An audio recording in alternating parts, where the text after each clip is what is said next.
mbrëma, nisa dhe Dalina Show këtë sezon me një intervistë showbiz, me një intervistë VIP.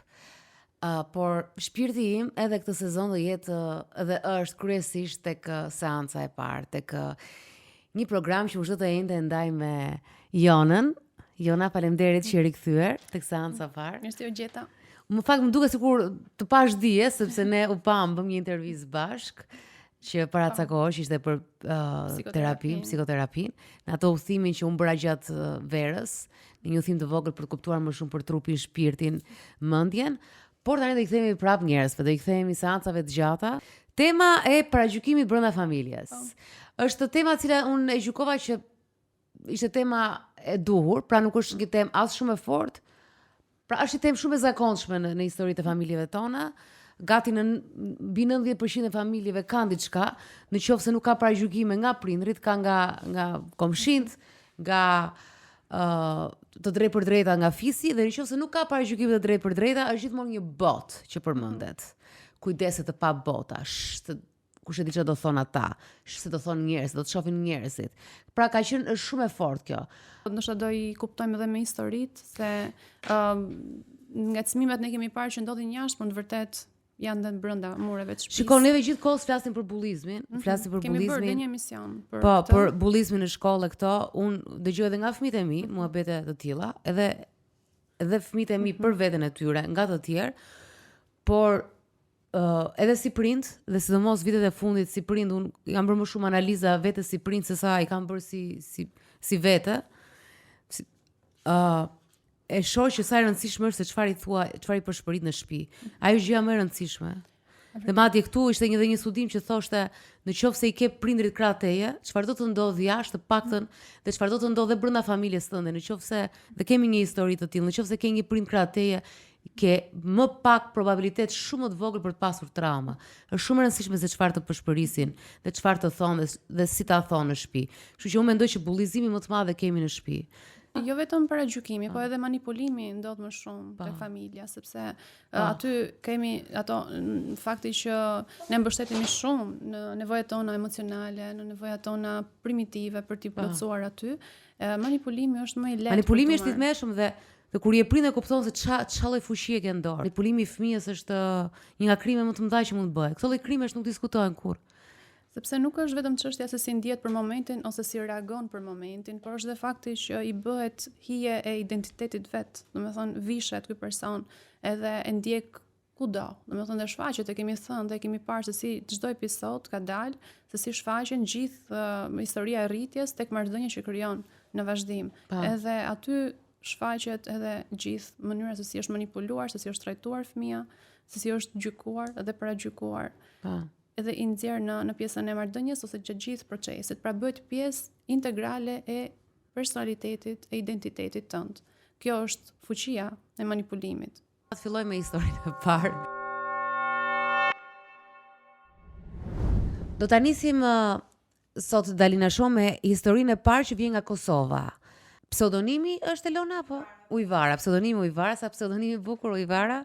Përpos pseudonimit, pjesën tjetër e ka të vërtet, ajo është e shkolluar, është një familje intelektualësh, ka një karrierë të fortë, ja ka dalë vet, si thua vet financohet. Pra ka çdo gjë, është rritur shumë mirë nga prindër, siç thash, prindër edhe ata të shkolluar. Duket sikur gjërat janë mirë dhe ku është paragjykimi këtu brenda. Ka një kleçk që sado që është e shkolluar, sado që ka provuar veten Ujvara që mund t'ja dalë dhe vetë, prapa ajo nuk ka të drejtën e pasurisë si vllai vet, vetëm sepse është femër. Dhe kjo her pas here e ka bërë që të mos dihet në familje mjaftueshme për faktin që është grua. Sepse nuk ka këtë, si thua, të drejtën e lindur, që e kanë akoma, bëri pak përshtypje që kanë akoma shumë familje, që është një drejtë e lindur që mashkulli gëzon pasurinë. Ujvara. Po. Më bëri përshtypje kjo pjesa e mashkullit në familjen tënde që gëzon pasurinë. Mund të jetë edhe në Shqipëri, po tani në këto vite nuk është se unë kam dëgjuar të paktën edhe njerëzit që njoh vërdall. Çfarë është diçka traditë fetare, pse vazhdon ruhet kjo traditë? nuk vi nga një familje që ka tradita fetare as pak, domethënë asnjëherë nuk është se na ka interesu ajo pjesë. Është thjesht një diçka që indirekt të është lënë të kuptosh që të kemi ofruar shkollimin, të kemi ofruar një jetë mirë dhe s'ke çka kërkon më shumë, domethënë këtu përfundojnë kërkesat e tua ndaj familjes. Shqyr që ja dole, vazhdo tutje dhe trashëgon vllai, trashëgon mashkulli.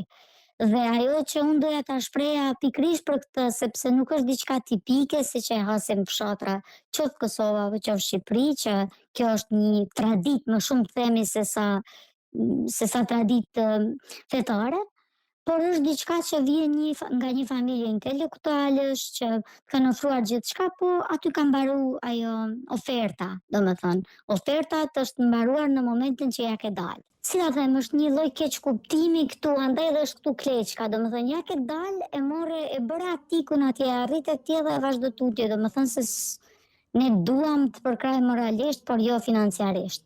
Se do shkosh tek Sado që burri. unë s'kam nevojë. Kështu kemi pas thënë në Po. Shqipëri, do shkosh tek burri. Po, ke shkuar atje ti tek burri, ke përkrajen e burrit shoqër Zotit në çdo aspekt dhe këtu mbaron, domethënë këtu ne të ofrojmë pas këtu e tutje të ofrojmë dashuri, po kaq. Dhe ti në atë moment ndjehesh kështu si e paragjykuar, si e lën pas dore, se unë s'do e merja mbase edhe. Por s'më shtëfruar, domethënë, doja të më ofronin, të thonë, shif, këtë kemi, diçka të vogël, po ja po ta japim, si dush ti pasaj vendos. Kupton, s'kisha të drejtën të vendostem. Unë nuk e dua se s'më duhet, apo e dua sa për shenjta kem kujtim, apo ku di gjë.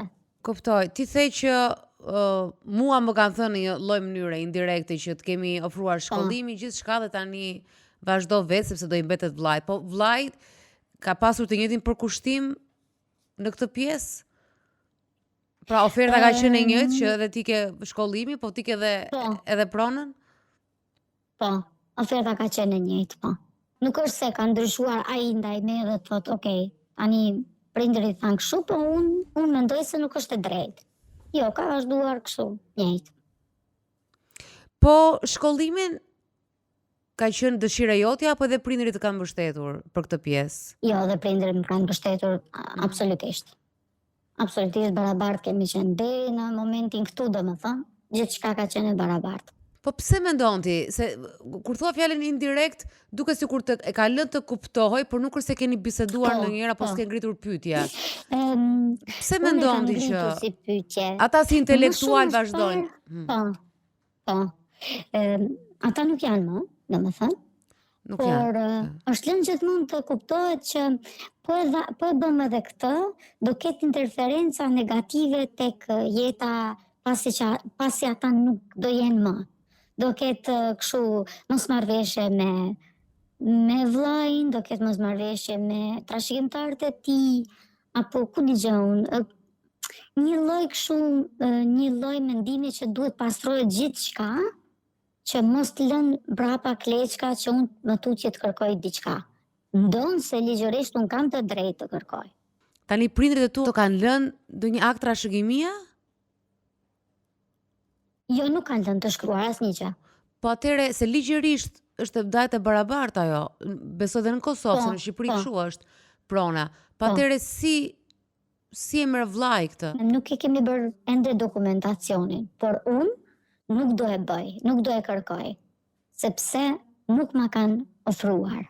Dhe realisht unë nuk kam nevojë për këtë. Por me që nuk ma kanë ofruar jam e thyer dhe nuk dua ta kërkoj.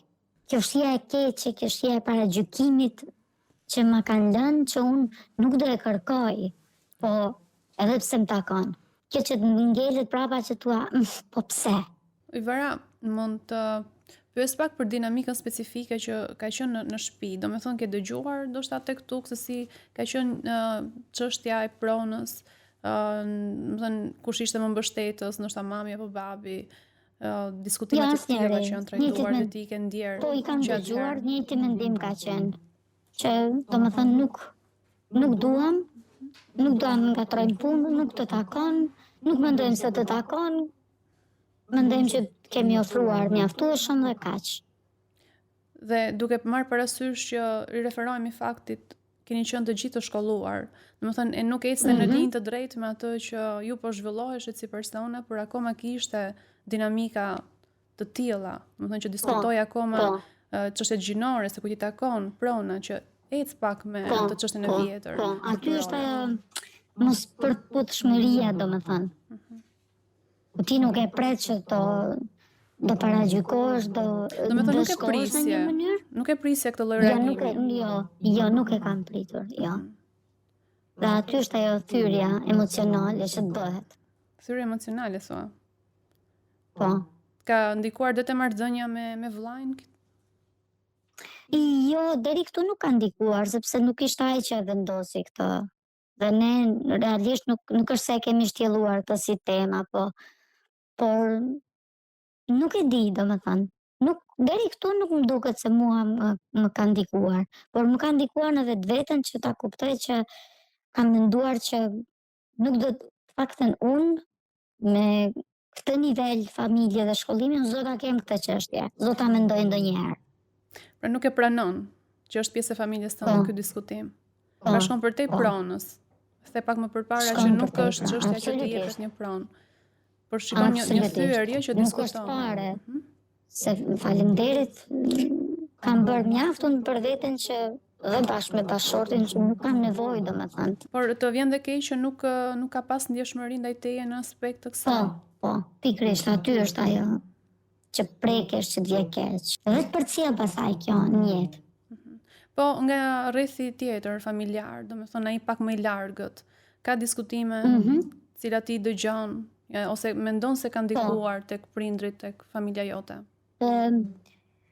Jo, nuk e di nëse ka, po, kjo ka qenë traditë kulturore.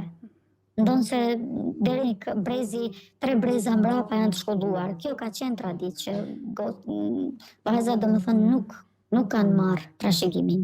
Pra, në një farë mënyrë, duke qenë se është diskutuar pak në shtëpinë tuaj dhe përpara se prindrit largoheshin nga jeta, të pati përgatitur për këto ndjesi?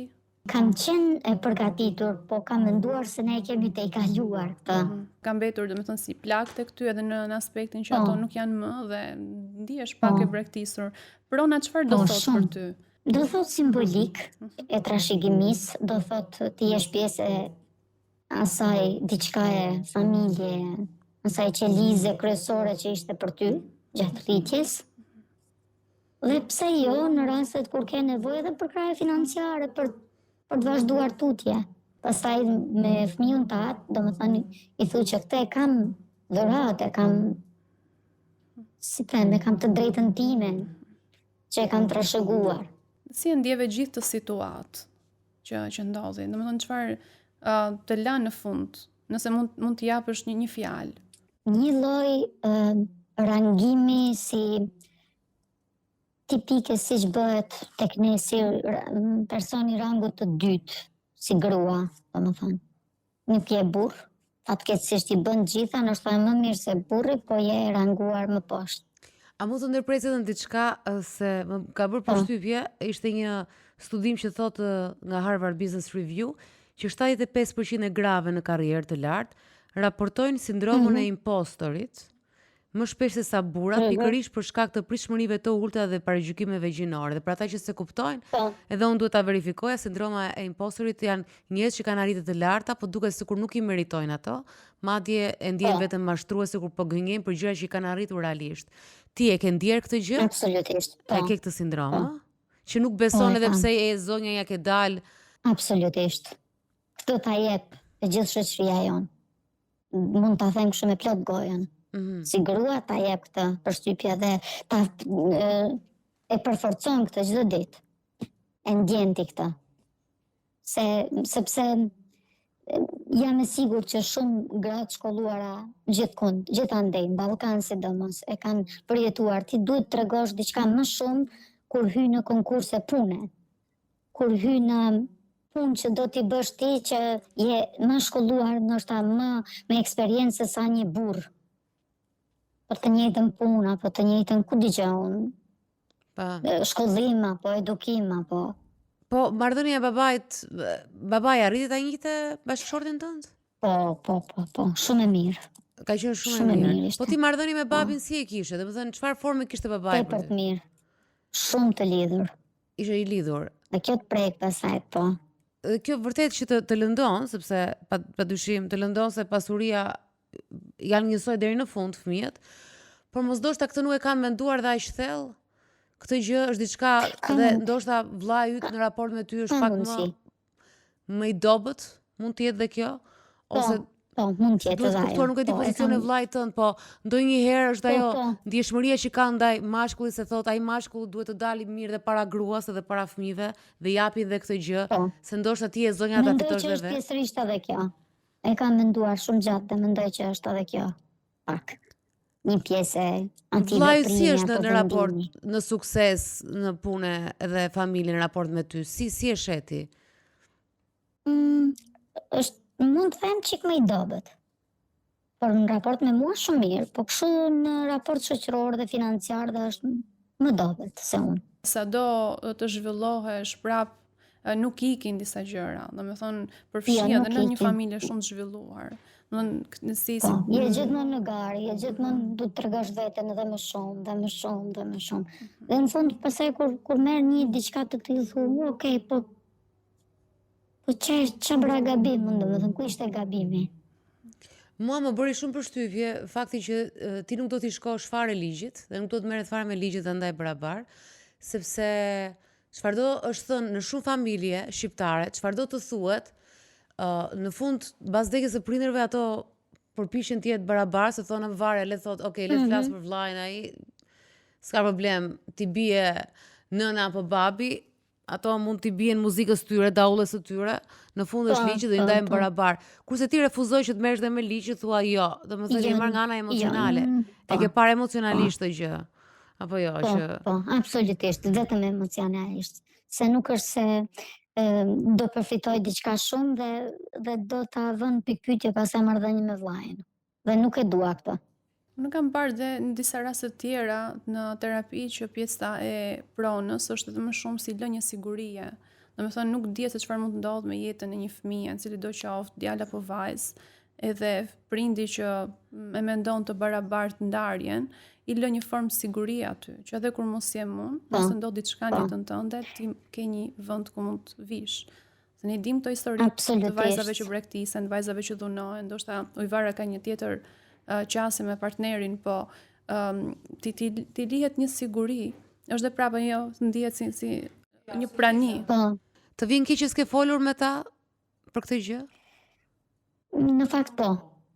E kam kështu, më kam ngel si merak. Se nuk e fola, pse nuk u thash. Ma jep aty një valigje me rroba se dua ta kem, domethënë që nesër ti them kalamajt tim, fëmis tim, këtë e kam unë, këtë e kam marrë. Ujvara, dhe në letrën tënde, të paktën ajo çfarë më erdhi, çfarë lexova dhe unë nga biseda jote me Elonën, më erdhi ajo këmbgulja që ti ja ke dalë vet, edhe je fort në karrierë. Si duket edhe kjo pjesa që ja ke dalë vet, je bër, po e themi në gjuhë popullore, burri i vetes tënde, në një lloj mënyre, edhe kjo ndoshta ka qenë edhe për, mund të jetë edhe një formë, si thua, kundër përgjigje. Ndoshta e ka pritur. Ndoshta e ka pritur, po. Është kështu, Ujvara? Nuk e kam pritur, unë nga natyra kam qenë kështu gjithmonë, nuk e kam pritur, jo, nuk e kam pritur, në fakt. Prandaj është Nuk e zgënjur. kam pritur. Është, po, është çik zgënjim, po të bën të bëhesh më e fortë. Nuk e di, vllai ka reaguar për këtë apo edhe i ka marrë të mirë qenë? Se tani ne nuk kemi këtu muhabet pronash, por Nuk e di nëse ka, me mua jo, direkt. Me ata nuk e di si ka reaguar.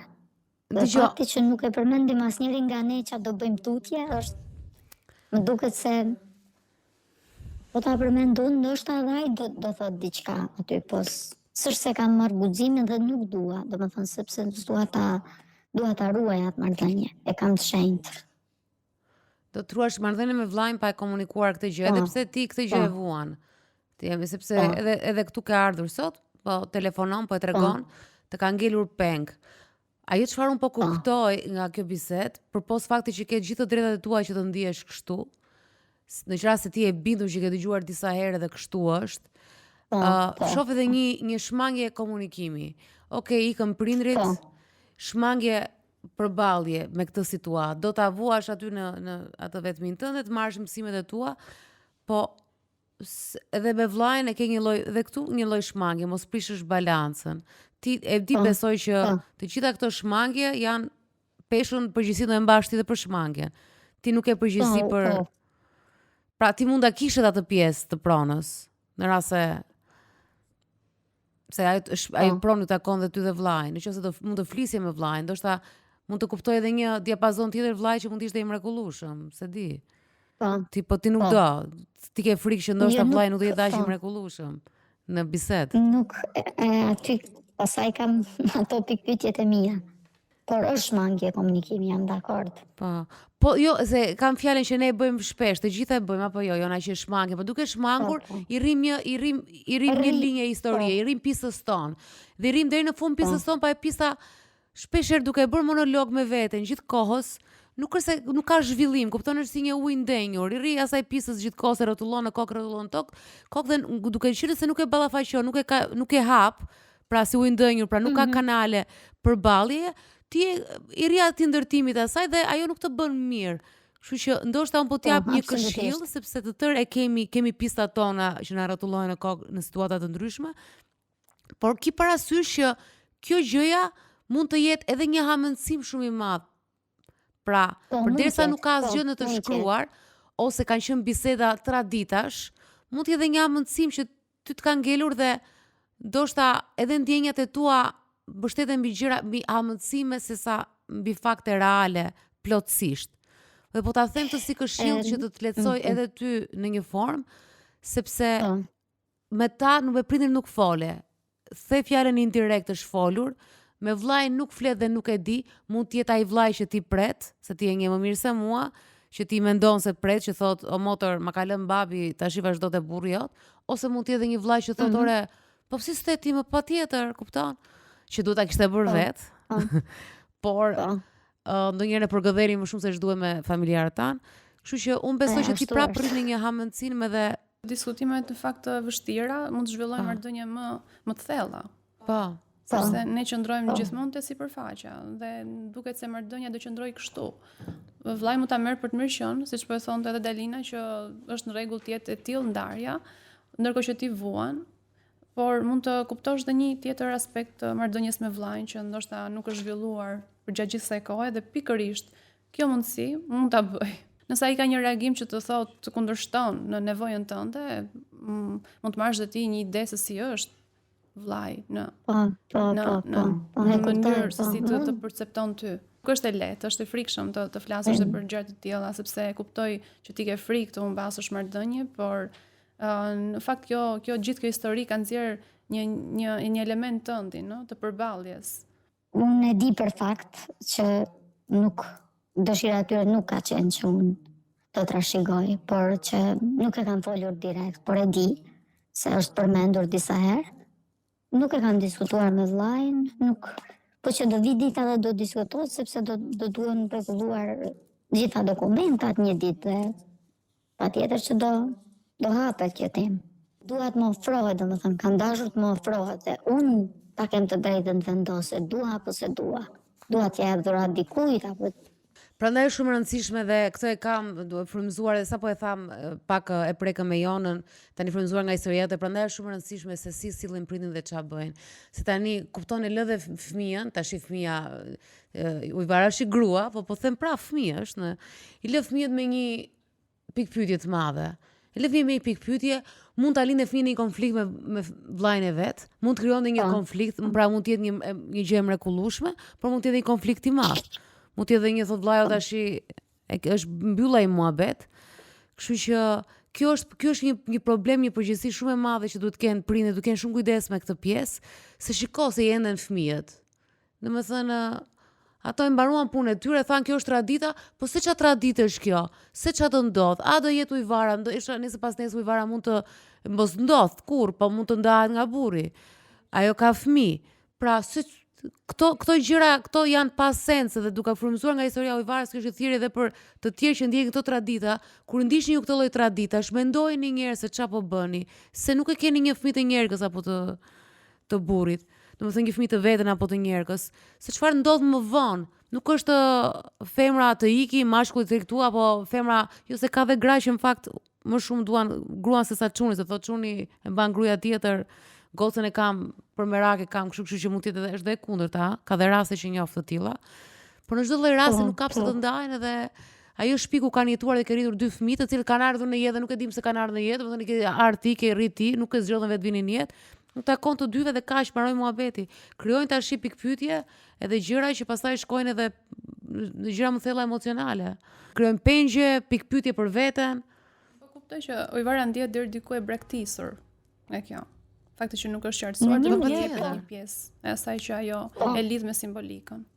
E të pasurit, një kujtimi, ndoshta ajo shtëpi ose ajo pronë i jep jetën që ka jetuar aty ose praninë e prindërve që nuk janë më. Absolutisht, po, ajo është. Më shumë ajo është simbolika, është kujdesi, është trajtimi barabartë. Vera më vjen keq që ke këtë peng dhe uroj që rrugës, besoj që do të lehtësohet gradualisht, natyrisht gjithmonë është një shprehje shumë e bukur anglisht, është një elefant në dhomë dhe asnjë s'flet për atë elefant. Dhe për momentin ke një elefant të madh në dhomë, që është kjo pronë, në raport me vllajën tënd dhe ndoshta ai elefant një ditë do ta ngrej atë hundën e madhe që ka, si thon noçk? Noçk? Po, noçk. Feçk apo noçk, feçk, nuk e di, feçk. Feçkën e madhe dhe do bëj zhurmë dhe ti të duhet të ballafaqohesh me këtë bisedë, por besoj që nga kjo ke marrë dhe një leksion që të paktën për fëmijët e tu nuk do ndodh kjo gjë. Uroj që këto të jenë mbetjet e fundit të këtyre të misogjinisë dhe trajtimit të pabarabartë edhe në Kosovë dhe në Shqipëri, të jenë këto vitet e fundit dhe mosha jonë të kenë mbetjet e fundit që disa gjëra të pasens të mos jenë më pasens. Ose të kalojmë si grekët, ta marri gruaja gjithë pasurinë. Okej, unë falenderoj shumë Ujvara, faleminderit shumë je telefonuesja e parë, kështu që ke përveç të tjerave ke dhe bekimin ton, sepse Faleminderit shumë. U kënaqem që e nisëm me ty këtë program. Faleminderit për mundësinë. Gjithë mira.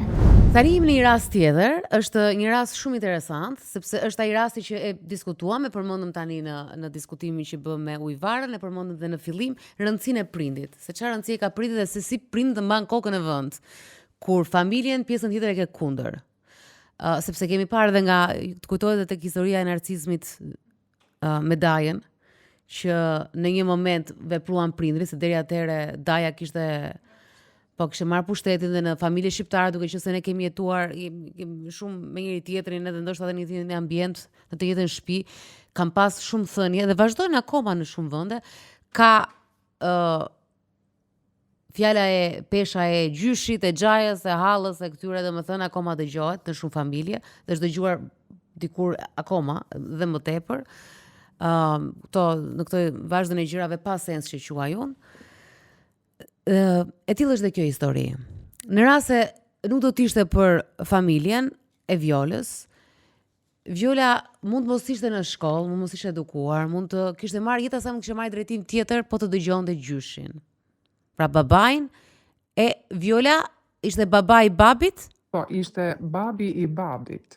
Se nuk vendoste do të babi i mamit në shtëpi të prindërve të mi. Vendoste babi i babit. Okej, tani ti jetoje, po të thras me ti, sepse ju kam kështu si mikesha në këto orë të vona të gjithave. Viola, ti jetoje në një shtëpi me prindrit edhe me gjyshin? Jo, nuk jetonim në një shtëpi, po ishim shumë afër edhe vendoste për shumë gjëra, vendoste gjyshi edhe pse nuk jetonim në një shtëpi. Më thuaj njëherë fillimisht, për çfarë janë disa gjëra që kanë shënjuar jetën tënde, nga ato çfarë ka thënë gjyshi, që ose ndoshta mund të kishin, nëse do dëgjohej gjyshi, mund të kishin ndryshuar komplet jetën. Çfarë janë disa gjëra që ai ka qenë totalisht kundër? Vetëm kjo pyetja jote më të merron. Edhe më rënqethet mishi se çfarë mund të kishte ndodhur, do ishte dëgjuar fjala e gjyshit ose do ishim bindur fjalës së gjyshit. Dua të di pse të smerron, çfarë mund të kishte ndodhur? Tani më të merron pyetja se çfarë mund të kishte ndodhur me jetën time, kush e di unë se ku mund të isha, me ç'burr do isha martuar. Pra gjyshi donte që të martoj, çfarë donte ai për ty? S'donte shkollën. Po, nuk donte të shkoja në shkollë të lartë. Okej, donte që të martoheshe. Ishte një turp i madh që vajza të largohej nga shtëpia, të jetonte vetëm, pa u martuar ose të ikte jashtë shtëpisë. Ishte një turp i madh, ishte një përbuzje për familjen. Nga sikleti dhe ajo që ndjej, nuk më vin as fjalët të them se çfarë ndjente gjyshi dhe xhaxhallarët kur babi ju tha se vajza do shkojë në shkollë të lartë. Ti ishe vajza e madhe e familjes? Po, unë e kisha peshën më të rëndë se 2 motrat e tjera. Çfarë than ato kur babi tha për shkollën e lartë? Si reaguan? Ka qenë shumë periudhe vështirë, jo vetëm për mua, por edhe për familjen time, sidomos për babin. Ishte shumë e vështirë. Babi thoshte, vajza do shkoj, ajo dëshiron, ajo do shkoj në shkollë të lartë, gjyshi jo se do na turpëroj, do na nxi faqen, më mirë të martohet, të krijoj familjen, nuk, do me thënë kështu gjërash. Derisa pas shumë kohësh, do me thënë nga qershori që mbaroi gjimnazi, derisa fillon të shkolla e lartë, ka qenë kjo periudha e tillë, derisa gjyshi arriti në përfundimin që të thoshte, nëse ajo do shkojë në shkollë të lartë, nuk do jetë më mbesa ime dhe ti nuk do jesh djali im. Babi çfarë tha? Që faleminderit, do ta çoj. Babi nuk ktheu fare përgjigje, nuk i ka thënë asgjë.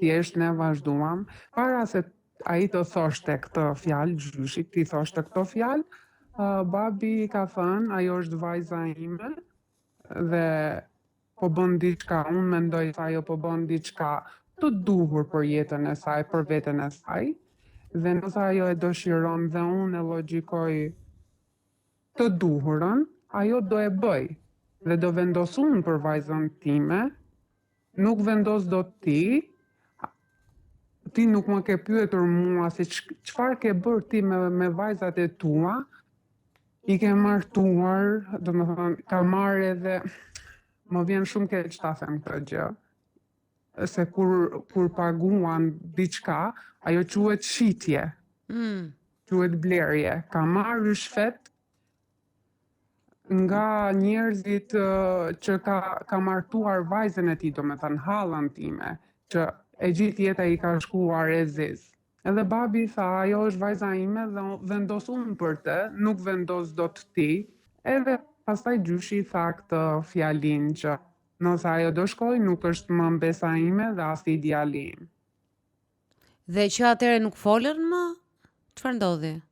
Për një periudhë shumë të gjatë, derisa unë mbarova shkollën e lartë, nuk na ka ardhur gjyshi për festa në shtëpinë tonë asnjëherë. Vetëm gjyshja vinte, edhe shumë e vrarë, e mërzitur. Kur unë mbarova shkollën e lartë, me nota të mira, u futa edhe në punë si mësuese.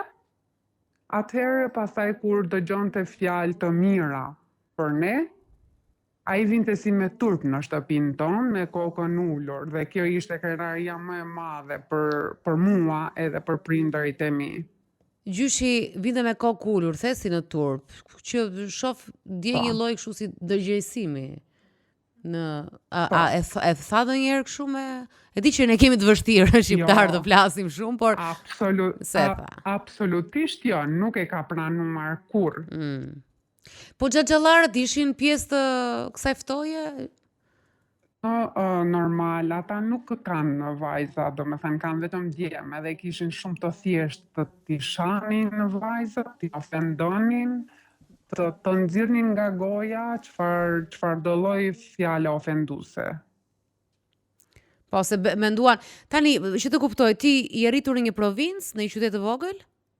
Po. Se e ndjeva kur thej që si do iki nga shtëpia, do me thënë ti do vije, e kishe fjalën për në Tiranë. Po. Pra, se gjyshi thoshe si do ikësh ti në Tiranë, do vazhdo shkollën këtu e do rish këtu. Se bësh edhe pjesë të largohesh nga familja pa u martuar, se vetëm me martuar mund të largohej vajza nga familja. Po, se ndryshe je për dal, apo jo? Po. Qofse do jetosh femër vetëm në Tiranë. Po. Po në lidhje me burrin, me partnerin, çfarë a janë përpjekur familja e gjyshit e tu që të gjejnë një burr të ndërhyjë në këtë pjesë? Po, shumë. Po nuk kam lejuar. Po babi çfarë thoshte për këtë pjesë? Ai kur nuk na ka thënë asgjë, do me thënë, ai e ka vuajtur shumë vetë këtë pjesë, duke u munduar të na mbrojë neve. Dhe kjo më vret jashtëzakonisht shumë. Po roli mami në këtë histori si ka qenë? Absolutisht për krah babit, e ka madhuruar gjithmonë lidhjen e tyre mes njëri tjetrit. Edhe lutesha që edhe unë të kem një lidhje të tillë me burrin. Jona. Po, Viola kur flet më jep një lloj qetësie dhe nuk e di, domethënë që reflekton të qetësi dhe mund ta them që vjen nga ajo se si është marrëdhënia baba-bi në përgjithësi dhe jep një lloj sigurie emocionale shumë të fortë fëmijës, edhe qëndrueshmëri në vendime, dhe duket se ti e ke ndjekur, ka arritur deri në pikën ku e kishe menduar të arrije fal kësaj sigurie që të ka përcjell baba yt. Ndoshta me shumë forcë ose me shumë sforco, si mund ta themi, ajo është menduar të krijojë një lloj sfere mbrojtëse për ju, dhe t'ju lejoj ju të zhvilloheni në mënyra siç e the ti, të logjikshme sipas ti si prind, duke lënë anash prindin e tij. Mos krijonte ose mos shkonte me influencë tek ju. Duket sikur edhe ai e ka mbrojtur veten gjatë rritjes vet, jo vetëm ju, domethënë përderisa ka arritur të krijojë koncepte të tilla dhe na përcjell dhe neve një ide përmes këtij programi se si mund të zhvillohen edhe njerëzit e tjerë. Domethënë, çfarë është e dëmshme logjikisht të lihet jashtë shtëpisë. Gjë të cilën e ka bërë baba yt, sikurse mund ta bëjnë dhe shumë njerëz të tjerë për të mbrojtur fëmijët, po së pari të veten. Ai këtë ide më jep që ka mbrojtur veten përderisa ju ka arritur të mbrojë edhe juve, ose ka punuar me veten në atë realitet që s'ka qenë i lehtë të jetonte.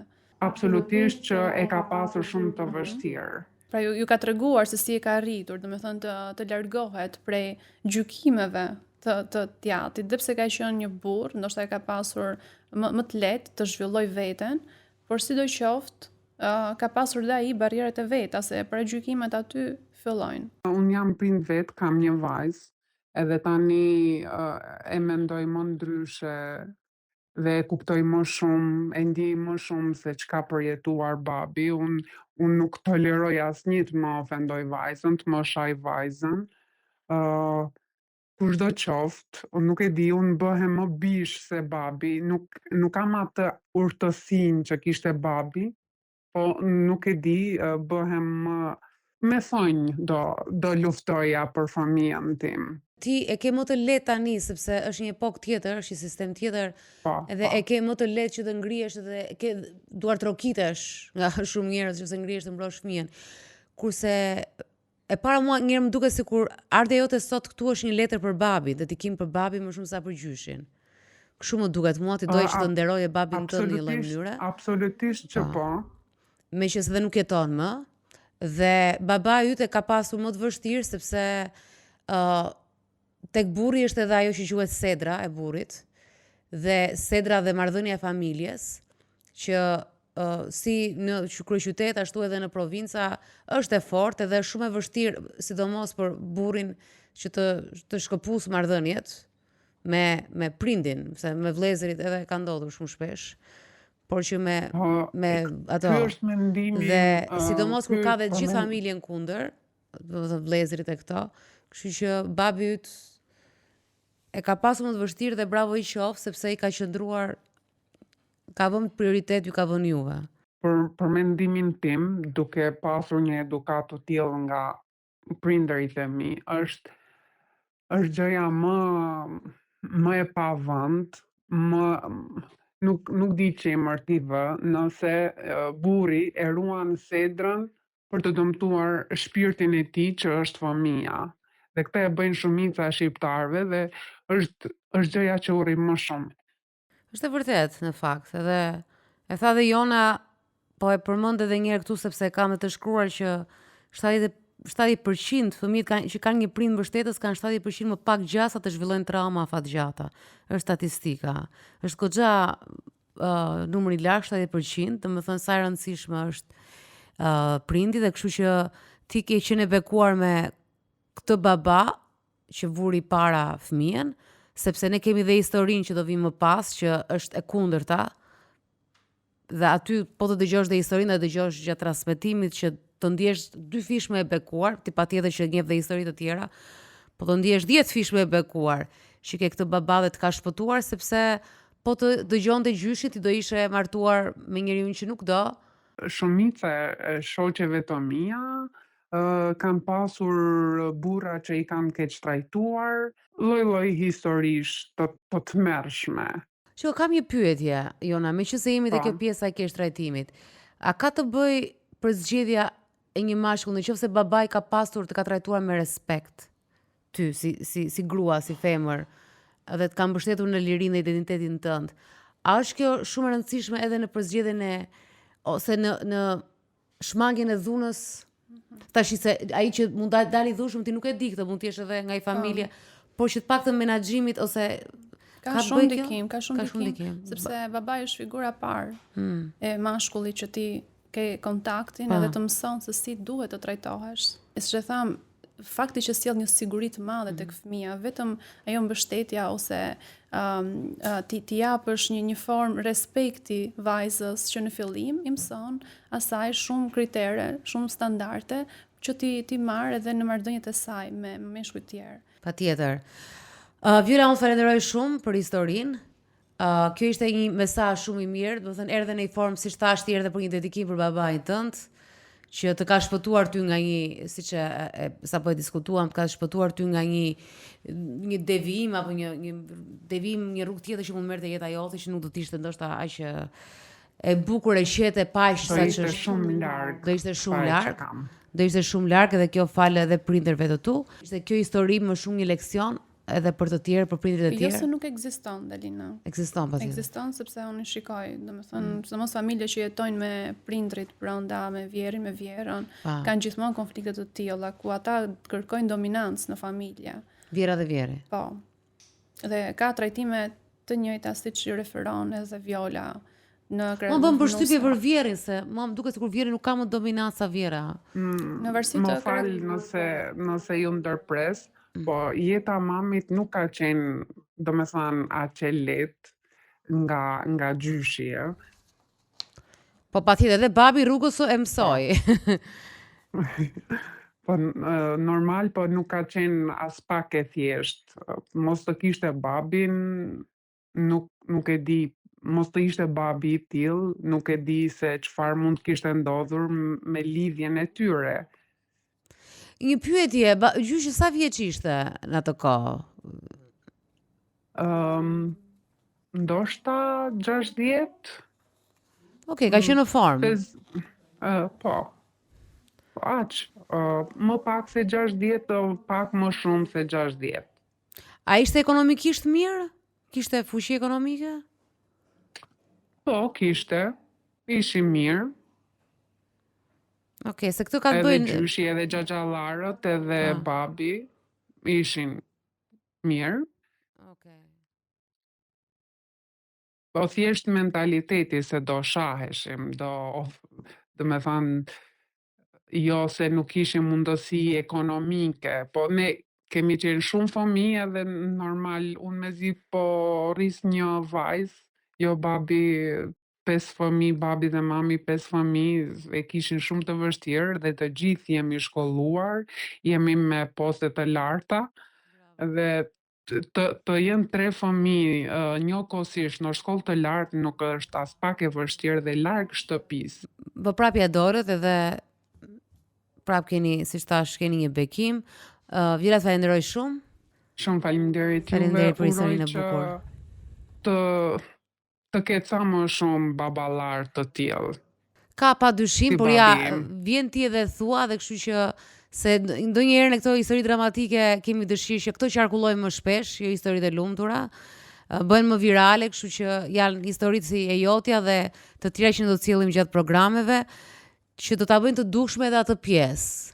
Se njerëzit pa halle nuk flasin shumë, janë ato që kanë historirat që duan të tregojnë hallet, por patjetër që ka baballar fantastik se përderisa babai ka baballar shumë të mirë, se tash përderisa ka gratë mençura dhe zonjat e tafta, domethënë her pas here kanë edhe babain. Kam pasur një Shumë të baba mirë. të mirë. Që ka arritur. Faleminderit shumë. Kjo historia që do vi tani është e kundërta e kësaj historisë komplet. Kjo është nga ato histori që na vin her pas here këtu dhe ti besoj i di dhe thuaj që ta ndaloni një moment, më çfarë i bëni këtyre fëmijëve, mos çfarë është narcizëm, është nuk e di se çfarë është. Por kjo është një nga ato historitë. Është historia e Belës, pseudonimi. Bela u detyrua të martohej me zor. Elona dhe mos shkonte në shkollë. Ja, po e donte në shkollë. Vetëm të fejohej.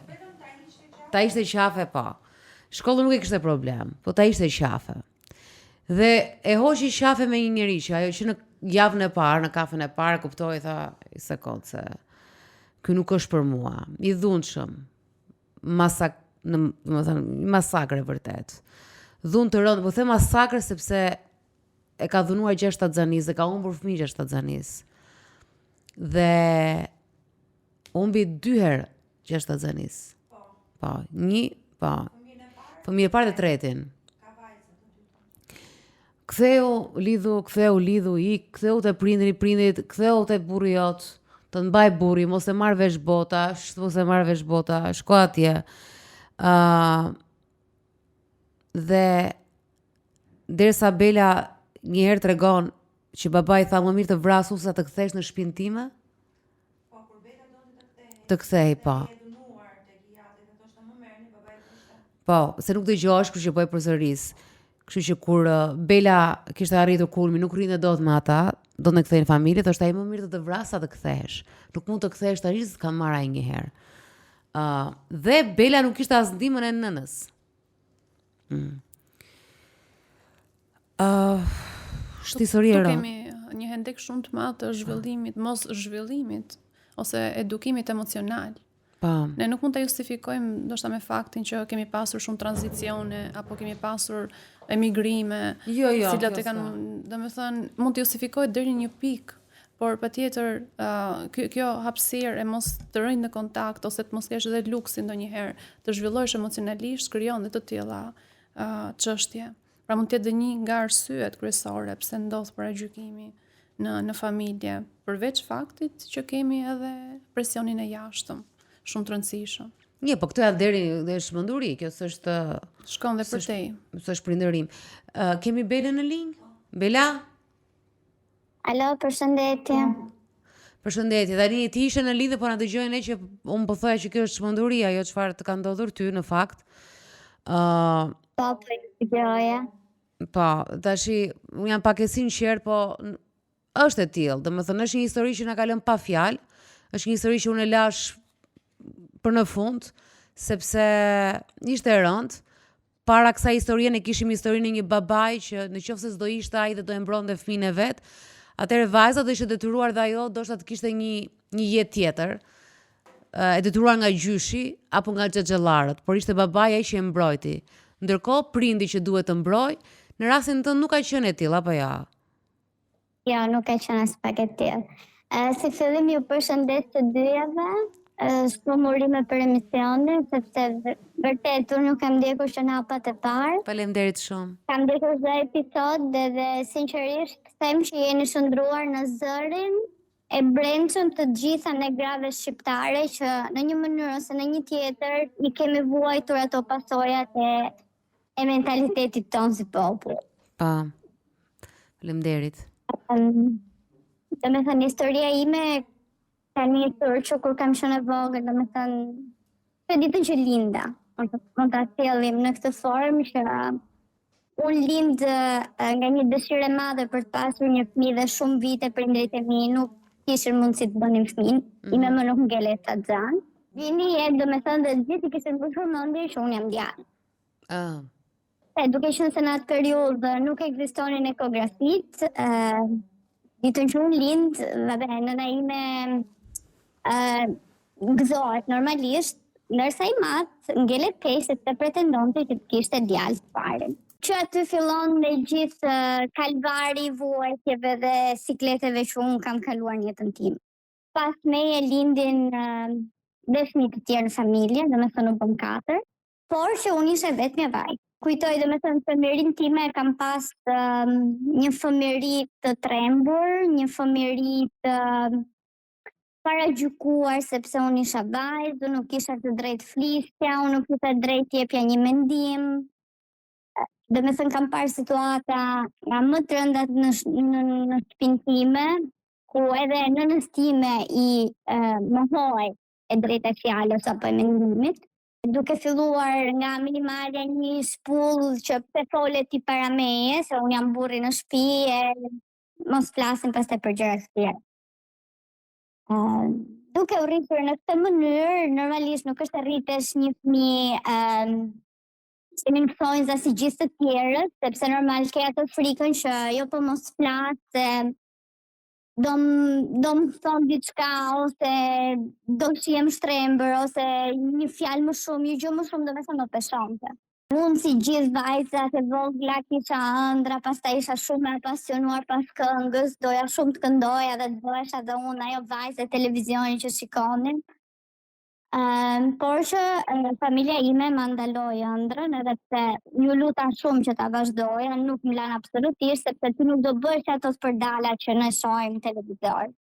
Jeta ime vazhdoi ashtu si të vazhdoi, domethënë një ambient të tensionuar familjar, derisa unë arri moshën 18 vjeç, kur dal për herë të parë në kafe me një djalë. Me dëshirën tënde apo ishte me mbledhëri? Jo, ishte me dëshirën time, por ishte një shoqja ime që ndërhyri, domethënë që na njohu. Ti ishe në Tiranë apo ishe në fshat apo në një qytet të vogël? Jo, isha në Tiranë. Në Tiranë, okay. Ndal për kafe me këtë djalin dhe kafen e parë që ndal, familja ime e mori vesh. Nëpërmjet personave të tjerë, e merr vesh që unë kisha dalë dhe domethënë një mbledhje urgjente në familje. Edhe më detyrojnë që unë të fejohem me këtë djalin. Domethënë unë kisha një javë që flisja me të nëpër rrjetet sociale, nuk ishim takuar asnjëherë personalisht, por që familja ime e mori të mirë qenë sikur ne kishim ndarë muhabetet edhe tani ti ke dalë me të kanë parë, je aty tani. Edhe ti nuk bëre zë fare, se ti se një e fare këtë.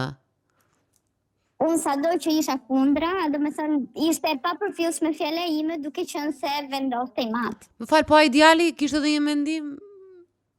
Jo, nuk kishte asnjë lloj mendimi sepse i matë i vërkush do ta marrësh me patjetër. Kuptoj. Unë as nuk e njihja, nuk janë njihja familje, nuk e dija fare se ku e kishte shtëpinë, asgjë domethënë. Edhe ishte pak a shumë si ta marrësh me mbletëri, po thjesht ti nuk njeh asgjë nga e tashmja e person. Bëhet pejesa, bëhen të gjitha rritet që bëhen në Shqipëri. Domethënë nuk kalon 2-3 muaj nga kjo pejesa e shtyrë, edhe vazhdon dhuna. Ajo psikologjike, fizike, domethënë u gjendnin sa shkaqe që mund të ishin edhe të parësyeshme për të arritur deri te dhuna fizike. Si është domethënë kishte ca momente që personi ishte i vetë përmbajtur. Në sensin gjëja e parë nuk fliste, por kishte dorë. Duke parë situatën kaq të rënduar, unë shkoj në shtëpi dhe i them prindërve të mi që unë nuk po e duroj dot më këtë situatë, sepse nuk është normale që për pak muaj personi të shndrohet nga çdo të një lloj motivi logjik. Dhe mi, sidomos i matë, thot që ti atje gjallë vdekur do rish aty se ti atë desha të more. Domethënë nuk e pranojmë faktin që ti do të kthehesh në shtëpitë e ne, sepse njerëzit do flasin, sepse do na gjykojnë, e ti do na njollosh familjen. Ishte një situatë që nuk e uroj askujt sinqerisht. Pas fejesës u bë martesa dhe ajo me shumë zor, me Tani ti kishe dhunë sistematike. Po. Po edhe dhunë me shenja. Dhunë prap, si me shenja. Sepse unë shkoja në shtëpi dhe prindrit e mi më shikonin që unë kisha shenja në fytyrë. Po mami çfarë thoshte? Mami thonte si ke duruar ti, si kam duruar unë, të durosh dhe ti. Pas episodeve martohemi dhe s'lë tjetër dhe unë ngelem shtatzan me fëmijën e parë. Në këtë periudhë, domethënë dhuna edhe pse unë isha shtatzan dhe ai e dinte që isha shtatzan, nuk e ndalonte dhunën, si atë psikologjike, si atë fizike. Domethënë e shtyr edhe pak nga njerëzit e atij sepse i kishte njerëzit shumë negativ. Domethënë shikoni çdo gjë dhe me që të ndërhynin ose të flisin të birit, bënin të tjerë, si themi në Shqipëri. Vazhdon shtatzania, dhuna nuk ndalej deri në një moment sa unë kisha kaluar muajin e tretë, dhe po futesha në 4, kur një ditë kisha hemoragji. I them që të më çojnë në spital, refuzon të më çojnë në spital dhe me sa mbaj mend në momentet e fundit para se të më binte të fikët, jam gjendur në banjo, domethënë larë në gjakun tim. Më fal. Të kërkoja ndihmë. Më fal, pse refuzoi të çonte në spital? Nuk e di, kishte frikë, dhe që spitalin e kishim afër, nuk është se kishim larg, do kalonim rrugën dhe ishte materniteti. Kishte frikë nga policia se ishte Kishte frikë nga policia, nga prindrit e mi, nuk e di, po ai tha unë nuk të çoj në spital. Me prindrit e tu të vinë të çoj në spital. Unë mbaj në sekondin e fundit që kam rënë banjo pa ndjenja dhe kur jam zgjuar e kam parë veten në spital me doktoresat si për kokës time dhe ai që ishte jashtë pjesë me ti ma. Dhe vetëm pyes doktoresën çka ka ndodhur, domethënë a jam mirë, si është fëmia. Ajo bëri atë shtyrën dhe më tha mos u mërzi se ti je re, ti do bësh fëmijë prapë, domethënë po mua më shkon bota. Se domethënë kisha arrit në pikën sa prindrit e mi vërtet ai kishte marrë prindrit e mi në telefon sepse ma ka shpjeguar dhe mami më vonë dhe unë domethënë prindrit e mi më kanë çuar në spital. As kaq nuk ka bërë. Ti e humbe fëmijën nga dhuna. Pra ai të goditi, ti kishe hemoragji, nuk të çojnë në spital dhe ai thiri prindrit dhe priti sa të vinin prindrit e tu të merrin të çonin në spital. Dhe prindrit e tu mbas humbjes së fëmijës së parë të thanë ktheu prapë te ky.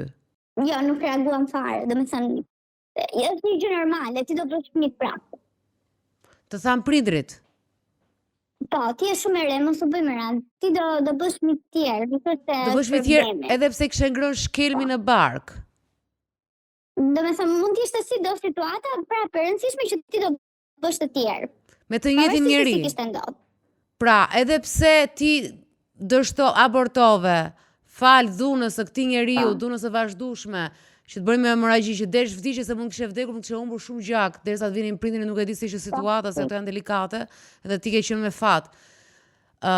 Dhe ato prap thanë mund të bësh fëmijë të tjerë, domethënë me të njëjtin njeri, pra me këtë burrin që ta hoqi këtë fëmijë me shkelma dhe dhunë, ktheu se mund të bësh i tjetër, s'ka problem. Jo, rri me të, më sukses. E pra rri me të, pra ktheu tek ai, Po. Të merë. Pas këtij episodi, pas disa domethënë isha keq fare, psikologjikisht isha shkatruar, definitivisht e shkatruar. Po kalon di që s'po haja më, që isha proprio në depresion. Kaluan disa muaj, dhe zbuloj që isha shtatzan prapë. Natën e parë se ta merja vesh që isha shtatzan për herë të dytë, ai më rrahu aq keq, sa unë detyrova, mora si mas në telefon, për të disatën herë që unë e kisha bërë rrugë tashmë që ta merja në telefon edhe ti thoja hajde më merr. E mora në telefon, pa ta bërë gati dhe valigjet atë natë të parë. Dhe i thash, në qoftë sa i do vit më marri, unë do shkoj drejt. Po unë nuk do vdes më në dhunën tënde. Po ti nuk je kush që të më trajtosh në këtë lloj mënyre kur pas një lloj shkaku, që të jetë një shkak i vërtet që ti bën këtë gjë me mua. Erdhi puna të nesër me bëj testi dhe dal që isha shtatzan. Duke qarë edhe i them, dëgjoj, në qoftë se fëmia do mi ndodhi diçka, si që ndodhi herën e parë, të betojmë i kam thënë, unë do i them burgut hapu, edhe ty do të fshi nga faqja e tokës. Sepse unë akoma nuk kisha qëruar nga ajo që kisha pësuar herën e parë, po të më qollonte që prap herën e dytë do më ndodhte diçka e tillë, sinqerisht nuk do e kisha menduar 2 herë. Ai më kërkoi falje në atë moment, lutem qetësohu, kthehu, me që je shtatzan, nuk do të thoshte prindrit e tu, filloi bënte rolin e viktimë. Edhe duke parë situatën që Atimaki do më kishe pranuar shtatzan në shtëpi, vendosa që të qëndroj përsëri.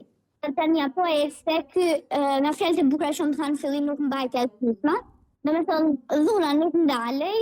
Kjo dhuna e i vazhdueshme, për çfarë nga vinte? Apo ishte kot, kështu, çoj mëngjes edhe Nuk e di, kur thua ti, çoj mëngjes dhe nuk di se çfarë bënte, do të pik diçka për të dhënë. Tashi ai punonte?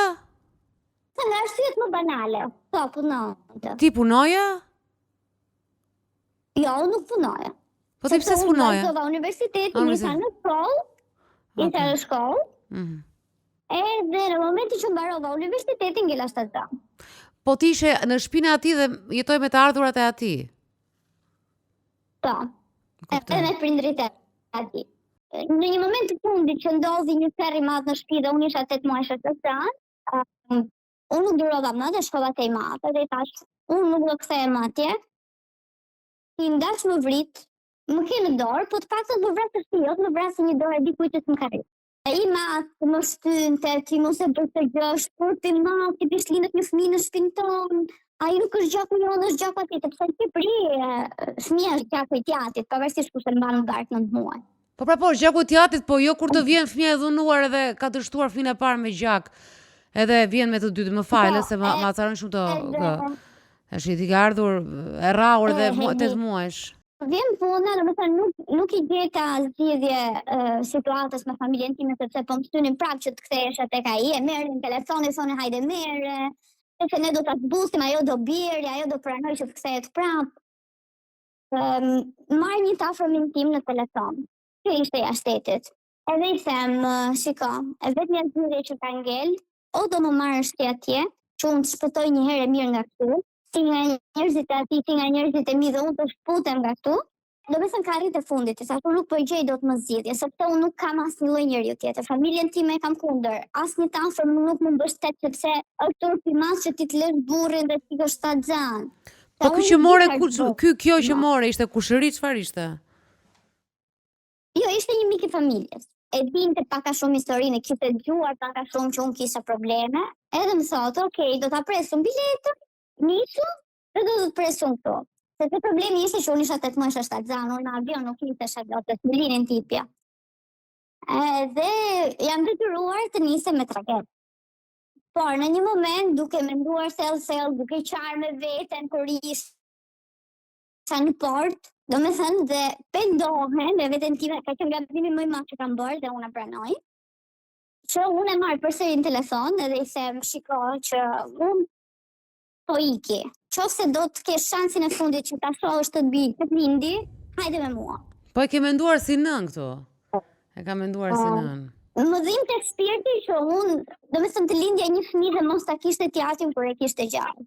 Edhe plus kësaj doja dhe ta shpresoj sepse mendoja më se mos është edhe ndikimi i familjes së atij që ai sillet në këtë lloj mënyre. Sepse ishte një njeri që kishte momente që ishte shumë i qetë dhe kishte momente që ishte ai shumë i acerë, domethënë ishin dy ekstremitete në një person. Vjen, nisemi, ikim jashtë shtetit, jetojmë të shtëpit afër me për një 2 muaj, domethënë vajza ime lindi dhe kam pasur një lindje shumë të vështirë. Domethënë kam ndenjur në lindje 4 ditë. Momentin e fundit kur unë gati po jepja shpirt sepse nuk po arrija dot më të lindja vetë në mënyrë natyrale, më bie psikë dhe më kanë futur në sallë për të bërë cesarianen. Në asnjë moment nuk ishte aty dhe kur vinte rrinte në telefon, domethënë ishte indiferent totalisht. Dhe momenti që i me bie ka lindur, ai nuk ka qenë fare prezent në spital. Nuk tha asnjë gjysmë fjale që të narroj ose të marri beben në dorë, fare zero. Debatet vazhdonin, shpërngulemi nga shtëpia e afërmit tim në një zonë tjetër. Dhe aty fillon çelësi vërtet. Sepse duke qenë se unë isha larg nga familja ime, nuk isha aty në Shqipëri, nuk e kisha mbështetjen, po atje ishim, domethënë, si të marrësh dhe të hedhësh në mes të shkretirës. Domethënë nuk njihja asnjëri, nuk e dija fare se ku po shkoja. Thjesht duhet shkoja sepse nuk kisha mundësi tjetër për të mbijetuar këtu ku erdha. Domethënë kam kaluar një periudhë shumë të vështirë. Prindrit çfarë bënin në këto kohë? Ku Prindrit e mi, ishin? domethënë unë nuk tregoja çdo gjë, ishin në Shqipëri. E dinin shumë mirë, sepse unë vazhdoja dhe u tregoja, sepse unë flisja me to vazhdimisht, u tregoja se si ishte puna.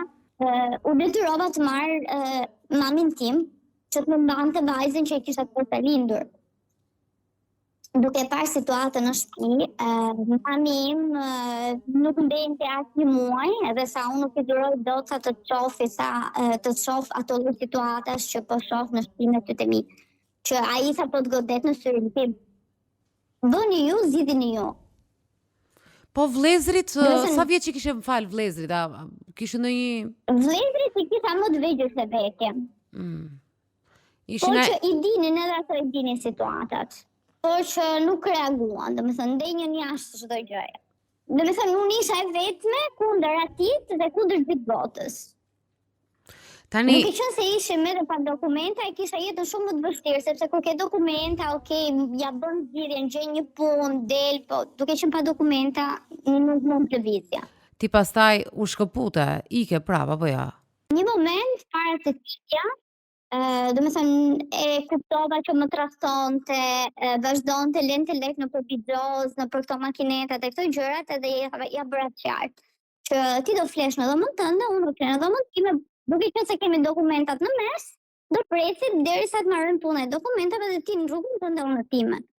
Deri në një moment që ai bën gjën më të shpifur dhe më të grënë që ka bërë mua, që në një moment të pyet ajo egoja maskullore dhe më përdonon. Ndërkohë që ju nuk flini së bashku, ishit ndarë Po. në brenda shtëpisë. Mbas një muaj që mua nuk po më vinte cikli, unë bëj testin e shtatzanisë dhe të shtatzan. Dhe buka e gjithë kësaj ishte që ma akuzonte që se kisha me të. Ai ma akuzonte që fëmia nuk ishte i tij. Pavarësisht se unë isha gjatë gjithë kohës me 4 faqe muri, nuk dilja nga shtëpia dhe kur dilja me të, se u bënte nami, po dilja vetëm. Mbas kësaj gjëje unë nuk e pranova, sepse normalisht është gjëja më e rëndë që ti zbulosh mbas një akti të tillë vjet dhe shtatzan, që unë pritja ditën dokumente që të ndahesha. Zbuloj që jam shtatzan, isha shumë keq, nuk dija çfarë të bëja, spoj marr informacione me anë njofa pastaj një shqiptare se çonin fëmijët në shkollë bashkë. Me anë të kësaj shqiptare tentova të shkoj që ta heq fëmijën. Edhe më thanë që nuk mund ta bëjmë sepse ti nuk ke motive të vlefshme për ta hequr fëmijën. Ti nuk ke një gjë të dokumentuar që kjo ka qenë një abuzim. Këtë fëmijë, unë kisha frikë lindja. Me çfarë syr do ta shihja unë atë fëmijë. Dhuna nuk ndërpritej presioni psikologjik, nuk ndërpritej që ti nuk e ke me mua fëmijën, ti po më trahton, ti ke bërë çmos sepse ti flije vetëm. Arri puna që kur shkoj bëj vizitën e fundit, më thonë që ke 2 javë që fëmija nuk ka më rakjet. Përse disa të herë më shembet bota, se nuk është e lehtë ta mbash për 5 muaj në barkë edhe në fund të thonë që nuk është më. Që unë kisha rrezikuar dhe jetën time, se 2 javë janë shumë. Ai nuk tifje një pikë pendese në ato sy, ose të vinte të më thonë të më falë. Se ai e dinte shumë mirë të ç'kishte bërë. Ti u ktheve prapë në shtëpi mbas kësaj? Pastaj historia vazhdon.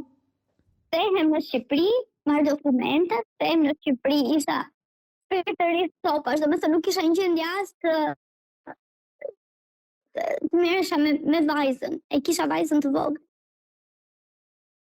Kthehem në Shqipëri dhe i them ti mati, ti e di shumë mirë se ç'kam bërë. Ti e di shumë mirë se si jam unë. Unë nuk kthehem më dhe unë do rri në Shqipëri. Unë nuk kthehem. Për momentin, duke parë se unë nuk isha asnjë psikologjikisht e pranoj faktin që duhet të rria në Shqipëri. Më mbanë në Shqipëri për disa muaj, pastaj kthehen përsëri në Itali. Më kthen ai. Kush të Sepse më kthen? thotë unë kam gjetur një shtëpi i madh. Babi, Unë të kam gjetur një shtëpi se ti do rrish në shtëpinë tënde, do vazhdosh punë, do jesh larg atij, nuk ke punë më me të. Dhe unë kthehem prapë në Itali. më fal, të tha babi që shkon në Itali, po jo, mos rri me burrin. Po.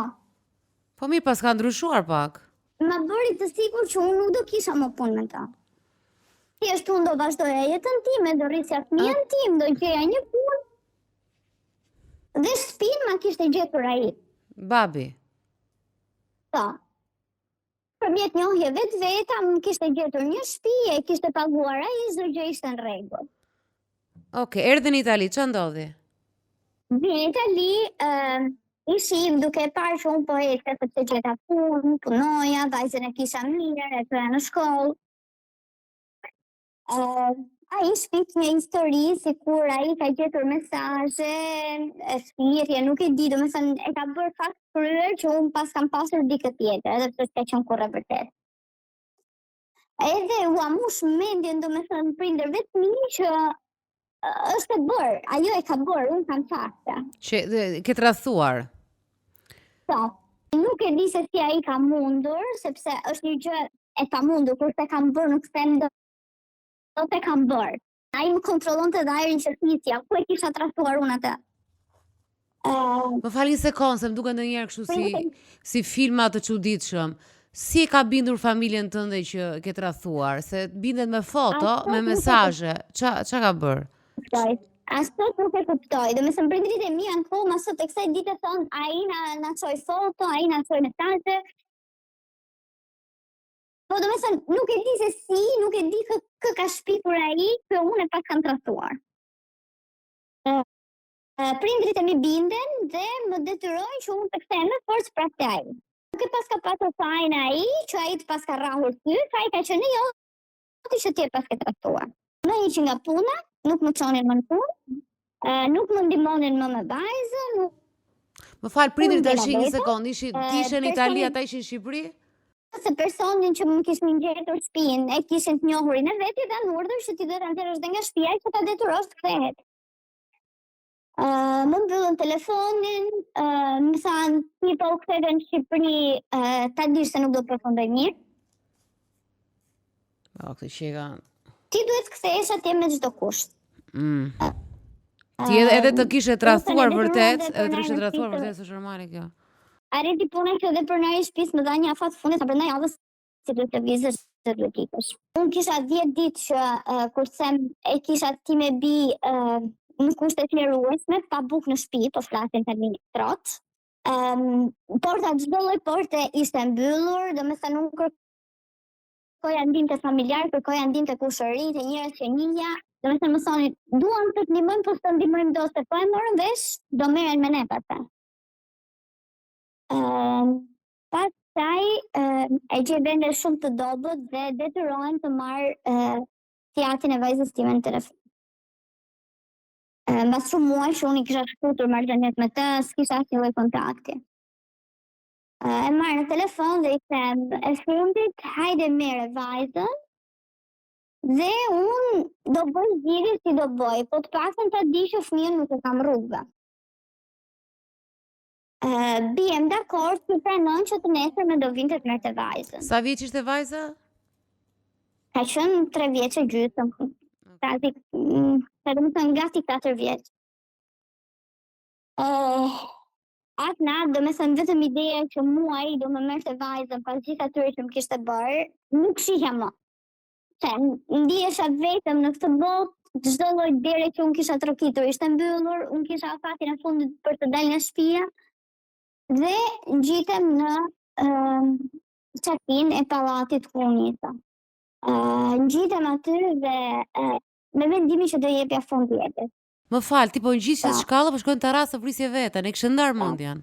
Po, e kisha ndar mendjen. Në atë moment, ditët i dritë në balkonin e shtëpisë përballë, që ishte shtëpia e pronarit, që unë kisha marrë shtëpinë me qira, dhe del e shoqja. Më thotë, çfarë po bën? i them mos më fol se nuk unë do hidhem, nuk ka më kësi mbrapa. Ajo më merr me të mira, më flet, më thot lutem të qohu, do vi unë aty, se ajo kishte një çest rezervë të shtëpisë. Edhe më thot do vi unë aty, flasin bashkë, mos u mërzi, do zgjidhet, mos e bëj, lutem mos e bëj, domethënë ajo më fliste që unë tu qetësoja dhe ulja. Vjen më afrohet nga dalë sepse kishte frikë, që të më afrohet, kishte frikë se unë do hidhesha përpara saj. Domethënë ishte natë, ishte ora 2-3 mëngjesit. Më merr, më ul me qetësi, më flet, më thot ti e di sot se unë nuk kam të në dorë të të ndihmoj. Sepse burri im thot është shok me njerëzit e juaj përbashkët. E vetë një gjë që të them thot është në tokë se ke nevojë për ushqim, ose për veshje, ose për gjë thot unë të ndihmoj dhe për këto pandemik që je. Po të lutem thot mos e bëj, se çdo gjë ka një zgjidhje. Shko thot në komunë, kërkon ndihmë thot ato do të ndihmojnë. Asistentët sociale, punonjësit sociale si quhen në Shqipëri. Po. Domethënë arriti më bindi që unë të ulesha dhe të shkoja të nesërmen atje. Shkoj të nesërmen atje dhe më thonë Zojnë ti kërkon ndihmë, por në momentin që ti do kërkosh ndihmë ti duhet bësh një denoncim për bashkëshortin, për çdo lloj dhune që ti duhet atje të dëshmuar, që ti ke thuar. Unë atë periudhë nuk kisha fakte, nuk kisha filmuar ose nuk kisha bërë regjistrime. Plus që më thamë dhe gjën tjetër që nëse ti do denoncosh, 99% mia do të shkoj në një institut që është për minoren. Sepse duke qenë dhunë në familje, nuk është të kalon një fëmijë minoren mosh kaq të vogël në pranim të një dhune. Unë duke pasur frikë që vajzën time mund më merrte një institucion një shtetit huaj, thash unë më mirë bëj zgjidhjen që vajzën që ja patit dhe pastaj se si të bëhet me mua ndodhte si të ndodhte do e gjeja një zgjidhje, po të paktën fëmijën e kisha brenda në shtëpi. Vjen ta marri vajzën më pas, i ati, niset me vajzën që piti, dhe më merr në telefon dhe thot vajza është duke qarë, nuk pranon që di me mua, kështu që unë do kthehem dhe do flasim.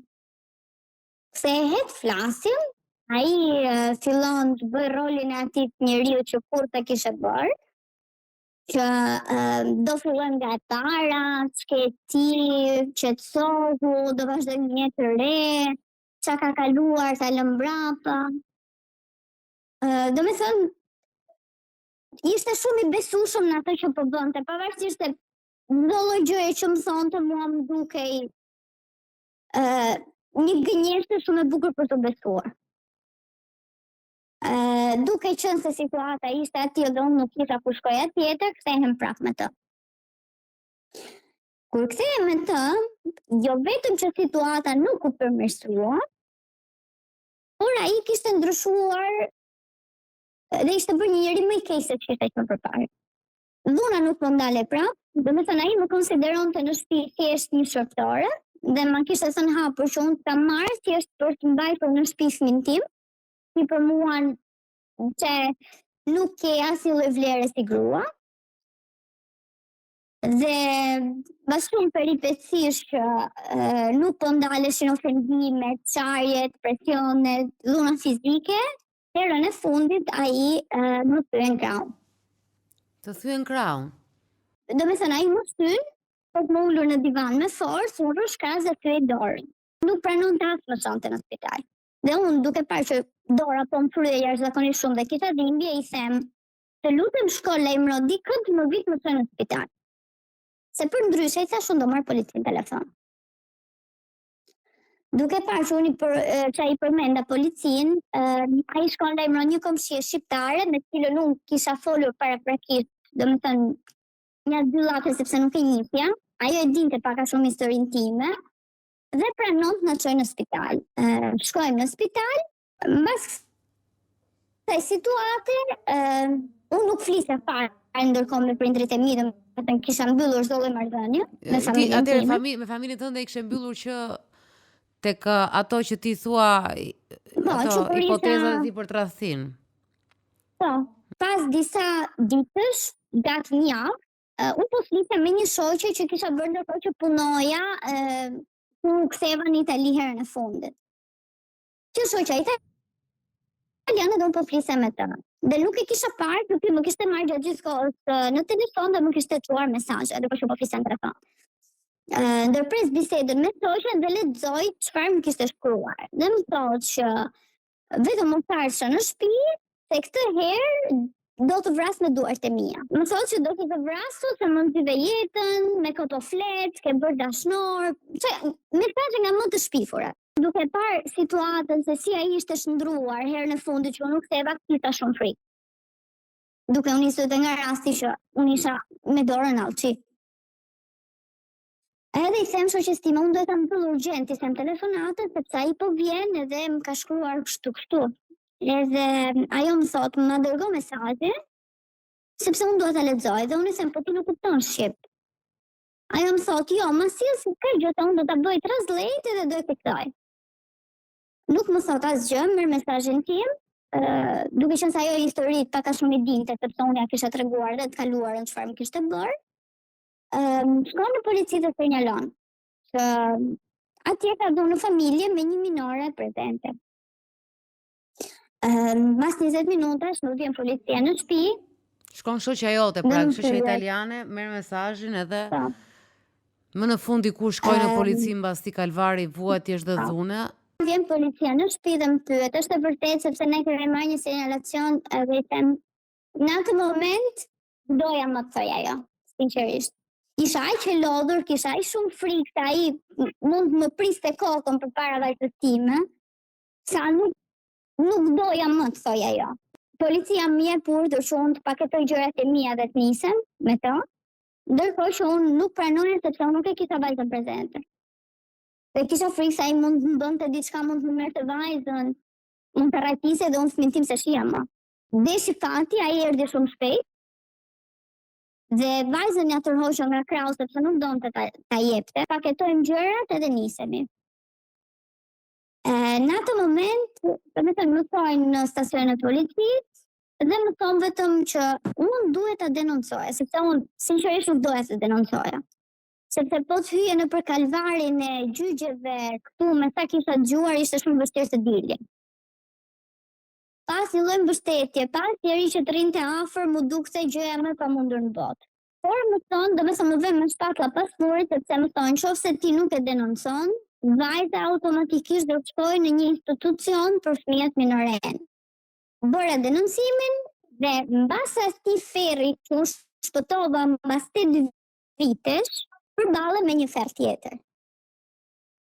Sepse në fillim më thanë pak muaj derisa të marrësh veten, derisa të gjesh një punë, do të stabilizojmë ne, do të ndihmojmë, ndërkohë që nuk ishte fare kështu. Kush të tha kështu? Punonjëse sociale. Punonjëse sociale, po. Po, më fusin në një institucion ku ishin prezente vetëm nënat me fëmijë. Një ferr i papar në cilën nuk kontrollohesha sa herë merja frymë, në cilën fëmia im stresoi nga mëngjesi në darkë, ndërkohë që mua më bënin çdo lloj provokimi të mundshëm që të më nxirrin nga vetja. Më fal, po me bashkëshorti ç'a ndodhi? Asgjë. Ku ishte ai në këtë moment? E bukura ishte që ai ishte i lirë. Okej. Domethënë ai u thirr për të marrë dëshminë, edhe u la i lirë. Mora urdhër mbrojtje? Urdhrimi i mbrojtjes ka ardhur mas 6 muajsh.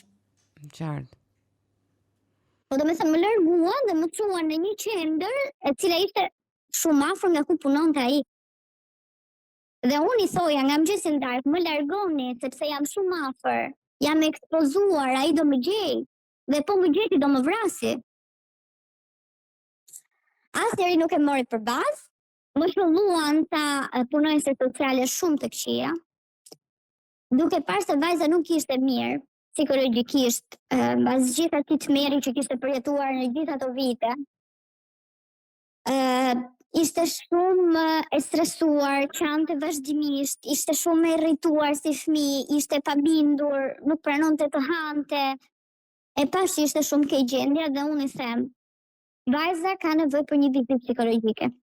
Sepse nuk na ofruan as ndihmë psikologjike, as psikologe që ne të flisnin mbas ditë atyre torturave që unë edhe ajo kishte përjetuar në atë shtëpi, e çojnë që të bëjnë një valutacion psikologjik dhe ma nxjerrin vajzën me probleme të rënda shëndetësore. Do me thënë që vajza ime ishte një fëmijë i smur mendor grade fundit. Nuk isha dakord me vendimin, sepse unë e dija shumë mirë që vajza ime kishte probleme psikologjike, sepse nuk do ishte normale nëse nuk do t'i kishte me gjithë atë situatë familjare që e kishte jetuar. Po, të gjithë trauma, po. Por gjithë traumat që kishte përjetuar në ato kohë. Por ti nuk mendoj që ishte kaq Por rënd. që ti ishte grade fundit, nuk kishte. Do me thënë vajza ime 1 vjeç e gjys mësoi të fliste anglisht, vajza ime fliste shqip shumë mirë. Në shkollë nuk ishte problematike si fëmijë. Dhe ç'a ndodhi pastaj? Pasi ti nuk e besove fare këtë diagnozë. Psikiatri kishte përgjën më të keqe që mund t'i bëjë një fëmijë, që ka firmosur domethënë diagnozën pa e lexuar fare se ç'ishte shkruar. E firmos që ai e pranon që fëmia kishte probleme të rënda psikologjike. Unë nuk e pranoj, bëj tek avokati dhe i them që situata është e tillë, sepse unë përveç se nuk pranoja diagnozën, unë kisha dëgjuar me veshët e mi, asistente sociale duke bërë mbledhje, duke thënë që ne do ja heqim fëmijën. Tani ti kishe gjetur një avokat që ishte pro bono, domethënë avokat pa pagesë, që të ndihmoj. Dhe pastaj që rezultoi që vajza ishte mirë. Tani unë duhet të kaloj pak tek qëllimi edhe i kësaj bisedës para se të kalosh me Jonën, që ishte marrëdhënia jote me çfarë ndodhi me familjen dhe çfarë ndodhi me burrin nëse e thua shkurtimisht. Fëmia jot unë e kam në histori që doli që nuk kishte asnjë problem, ishte thjesht kishte trauma, por nuk kishte një valutacion tjetër. Po, doli që fëmia ishte me kafshë dhe nuk kishte. Kishte vetëm traumat familjare të pësuara nga ajo çfarë kishte përjetuar në familje. Unë me shumë sakrifica dal nga komunitaja, vazhdoj jetën time. Në momentin që unë po dilja nga komunitaja, bie në kontakt me këtë njeriu që më kishte marrë në Itali, mikun e familjes. Kërkon falje që për gjithë të kohë nuk më kishin besuar, por që përveç se atit më thonë që ka dhe një njeri tjetër që do të të kërkoj falje dhe do të të flasim. Se kishte qenë i madh. Ti ishe në Itali, fole me këtë mikun që të mori, që të ftoi atje, që pastaj i shtyr nga babai yt, preu marrëdhënien me ty apo ja? Mbas asaj historisë supozuar të tradhtisë. Tani kur e tha është dhe një tjetër që do të flasi, ti fole me të në telefon apo erdhi babi? Po, fola në telefon. Si fillim fola në telefon. E çfarë tha babi?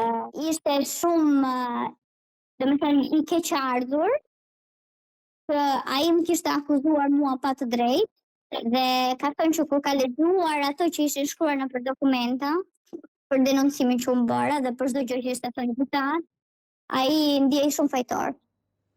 Po për faktin që ti shkoje e nxirr në shtëpi dhe nëna jote ishte prezente dhe dëshmitare okulare dhunës. Çdo lloj gjëje u justifikua me faktin mentalitetin. Domethënë mua më dhinte shpirti të shikoja në atë formë, por që mentaliteti edhe çfarë flisnin njerëzit ishte shumë e rëndë për mua. Pra, më dhinte shpirti të shija aty kështu, por duhet të rije me burrin se kush rinde i shpjegonte njerëzve që pse jeti pa burrë dhe po rit fëmijën vetëm.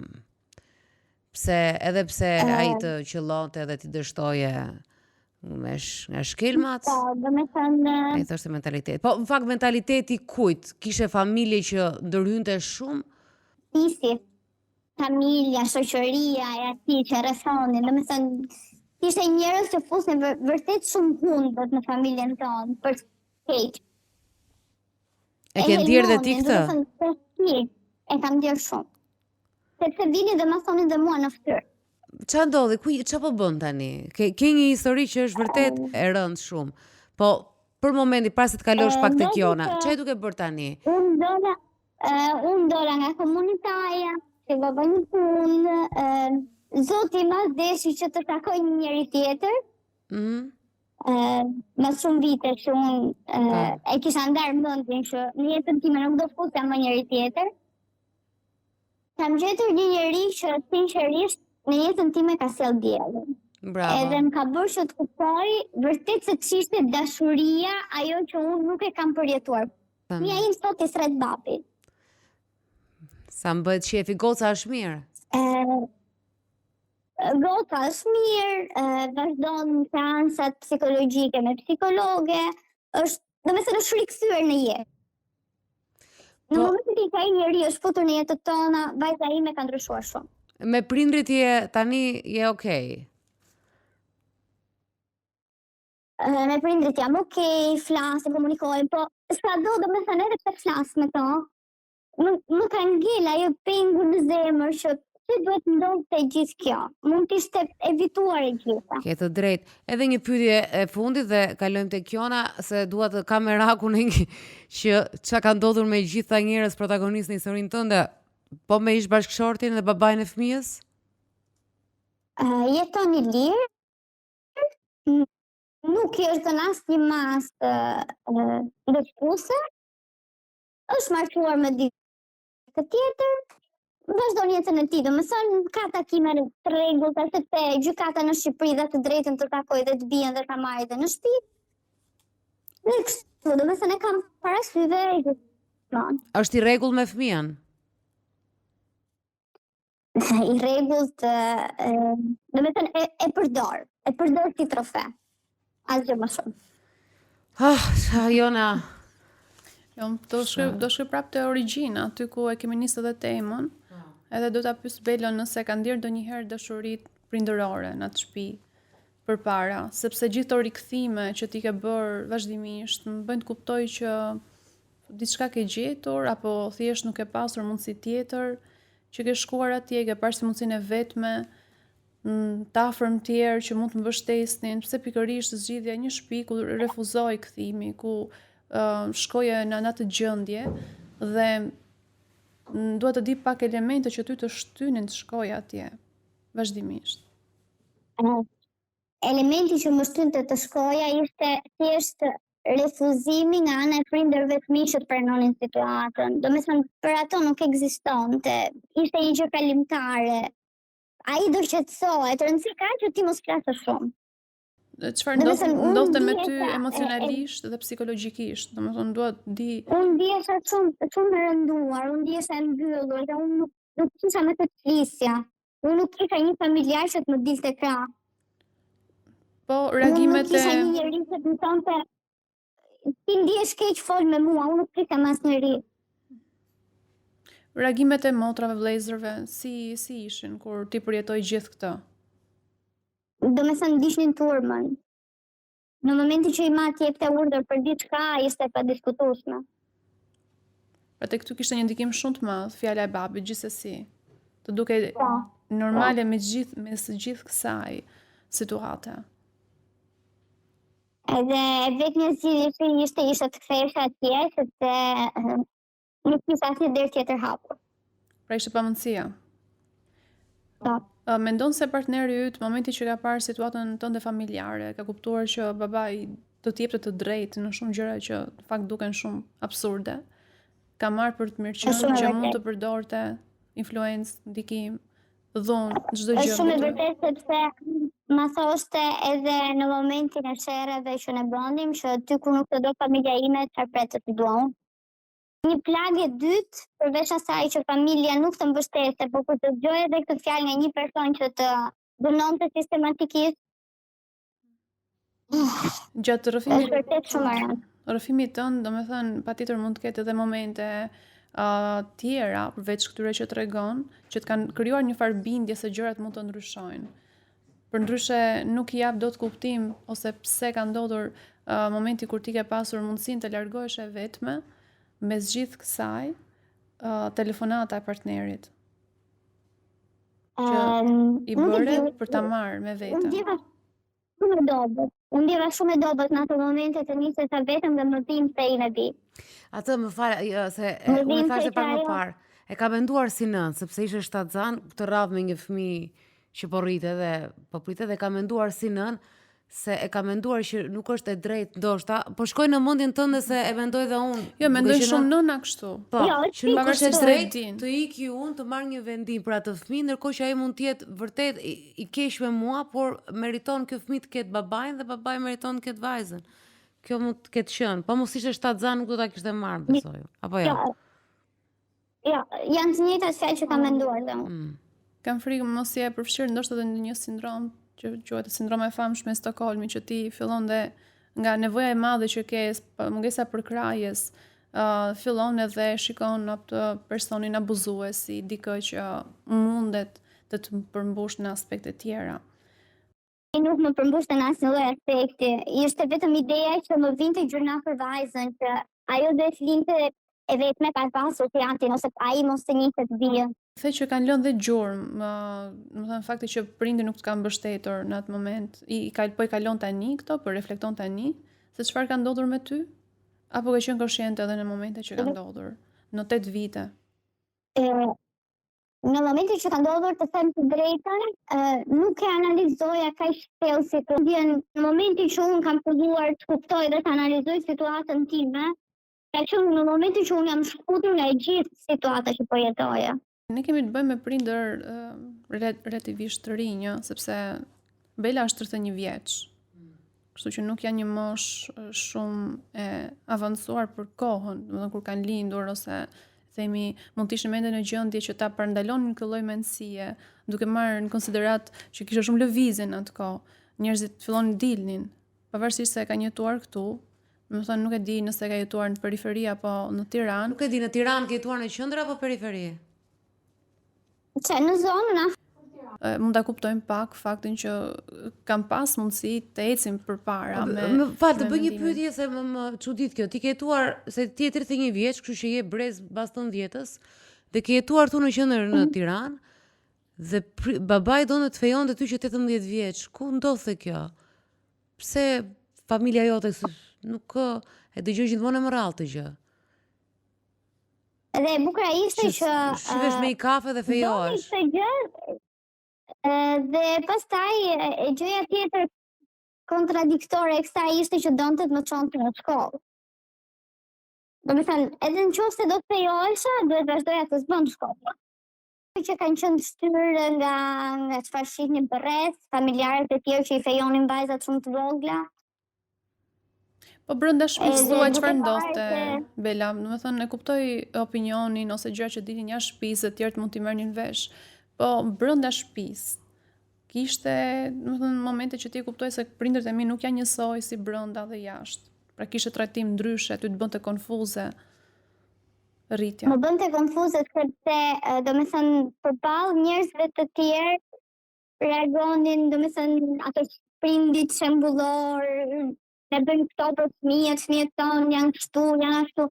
Ndërkohë që në shtëpi nuk ishte një situatë e qetë familjare. E di çfarë mendoj unë ndonjëherë duke nisur nga historia e këtyre dy prindërve. Unë mendoj që këta thjesht duan të heqin qafe ca fëmijë, të heqin barrën e rritjes. Sepse të martosh gocën, ta çosh në shkollë është edhe një gjë edhe për opinionin, është mirë se nuk e ke gocë kështu të pa shkollë apo gocë rrugësh. Kupton se është tjetër edhe për të mburur pak, më shumë se sa pra për të mburur që ajo është me shkollë, pra e ke çuar në shkollë të lartë, është gocë e mirë, mëson, është ai fjala mëson, se sa e kam kot aty pa shkollë. Me gjithë respekti për ato që kanë bërë shkollën e lartë, po flas për atë çfarë thuhet. Dhe nga ana tjetër, fakti që ta martosh, domethënë të iki nga përgjegjësia. E oma shkoi tek shtëpia e saj, iku nga përgjegjësia. Tha, tash i përgjegjësi, dhe ai nuk ka përgjegjësi se edhe tani ka një vajzë adulte, përgjithsesi ta bëni çfarë të doni. Kthimi në shtëpi, shko tek burri, unë them që për te opinionit është edhe fakti i shmangjes së përgjegjësive. Dhe që ditën e parë që ka lindur, këtë e kanë nxjerrë në, si thua, e kanë nxjerrë në një ankand apo në një rrugë, në një ankand, që kjo është përshitje, jepja burrit të parë kur ta marr dhe të vazhdoj të ha kokën e vet, kujt i bie për risk dhe bë çfarë të duash. Po këta nuk janë marrë me rritjen e kësaj fare, unë ka përshtypjen ka rrit veten e vet. Nuk e di, ka një detaj që më thënë një shton më bind për këtë, sepse thot kur u nda dhe mbështetën Itali me shtëpinë, sapo partneri filloi të thonte që më tradhton, ata u bindën menjëherë dhe i hoqën të gjithë atë ndihmën ekonomike I thanë që Ai ishte e vërtet. tmerrshme pastaj. Pra ky detaj më bën pak përshtypje sepse nëse ti ishe ndarë dhe ata po të mbështesnin, ti kishe të drejtë paralelisht edhe të njihja dikë tjetër gjatë një periudhe 6 mujore, ishit të ndarë praktikisht apo jo. Ai të tha, babai tha që mos e takosh, më bën përshtypje realisht mënyra se si ka ndodhur. Pra të mos e takosh, atëherë do thotë që ti e hapur për të njohur dhe persona të tjerë. Po s'mund tash se të mbajun ty edhe ti të mbredhësh. S'mund të mbredhësh, jemi kalamat vogël. Edhe sa je ndarë edhe prit. Kupton? Je ndarë, është gjë është pa qartë. Që ti të vazhdosh një ofës një tjetër, ti me një fëmijë vogël, që në të sollëm atje që ti ndërtosh jetën, po është gjesh një tjetër. Po edhe me kushte, është dashuri me kushte. Kam një pyetje që do disha t'ja bëja her pas here njerëzve, telefonuesve këtu, sidomos marrëdhënie me prindrit. Kur ke qenë fëmijë, atë kanë marrë ndonjëherë prindrit, a ke dalë ndonjëherë me ta, ke folur me këta prindër, atë kanë çuar në një film, atë kanë çuar në një teatr kukullash. Çfarë lloj marrëdhënie ke pas me këtë babai vogël? Nuk është që shkonim në për parqet e lodrave, në nxirrte, dilnim me familjen, hanim dreka darka jashtë. Por që ta kem dirë atë marrëdhënie prind-fëmijë që unë të flas lirshëm me prindin pa u gjykuar, nuk e kam dirë. Nëse po ti ke ekstrem, se një pjesë e madhe e njerëzve, paktën këtu, kanë të vështirë flasë pa u gjykuar. Ti tregoja diçka, prindër vetëm sepse direkt ishte pa joti. Direkt gishti, drejtuar pa e kuptuar fare se çfarë po mundohesha ti shpjegoja. Është situatë, domethënë, shumë absurde për realitetin tonë. Është absurde dhe ajo është viktima, e ka lindur në një, siç tha dhe ëma vetë, edhe unë kështu jam rrafur nga babai. Po çështja është Dalina që ne na mungon shumë reflektimi si shoqëri. Domethënë nisur nga këto. Po më fal, edhe falja e prindit është që kështu ishte koha, kështu është gjithmonë ky muhabet tek falja e prindërve, që nuk e marrin përsipër. Po se kështu ishte mentaliteti, se ishte çështje mentaliteti. Domethënë, nëse babai ka bërë këto, që ka thënë kjo vajza, që kjo ka ardhur dhe nëna, që i ka gjuajtur me shkelmë, e ka, domethënë më fal, po mitra jote është je me fat me mitrën. Sepse të shkelmohesh 2 herë, të lindesh i kalamat vdekur, një të abortosh, dhe tjetër 4 ditë, rrezik vajza s'ka dash me dal nga ato që ka parë. Seriozisht vajza nuk ka dash me dal, pra ta është vënuar 4 ditë me të lindet që kalojnë operacion. Dhe të kesh gjithë të vuajtje, të presi vetëm në gjyshi, pastaj të kërkosh falje dhe të thuash dhe prapë është e mentaliteti, ishte kjo, të gjesh arsye. Ndërkohë që duhet t'i kishë rënë muri me grushta, duhet t'i kishë thënë ore, muri me grushta, du t'i shkonde nga mbrapa një ati djalit që mirë që e fejoj, po që e rrifte. I qofar, as ai, as vlezrit, as. Ma më duke si kur kjo është një viktim e një dhune ka të gjitha anët. Se dhe ai bashkëshorti vetë me këtë lloj, në qoftë se është kjo, se më fal, Bela apo Treqereku historisë thënë ishte vetëm dru. Bjeri, domethënë, gjithë Treqereku historisë kështu ishte. Takova prapë më rafi, takova prapë më rafi, takova prapë më rafi, shtatza, më rafi, më theu këmën, kalamaj me trauma. Ai duhet të jetë i smur.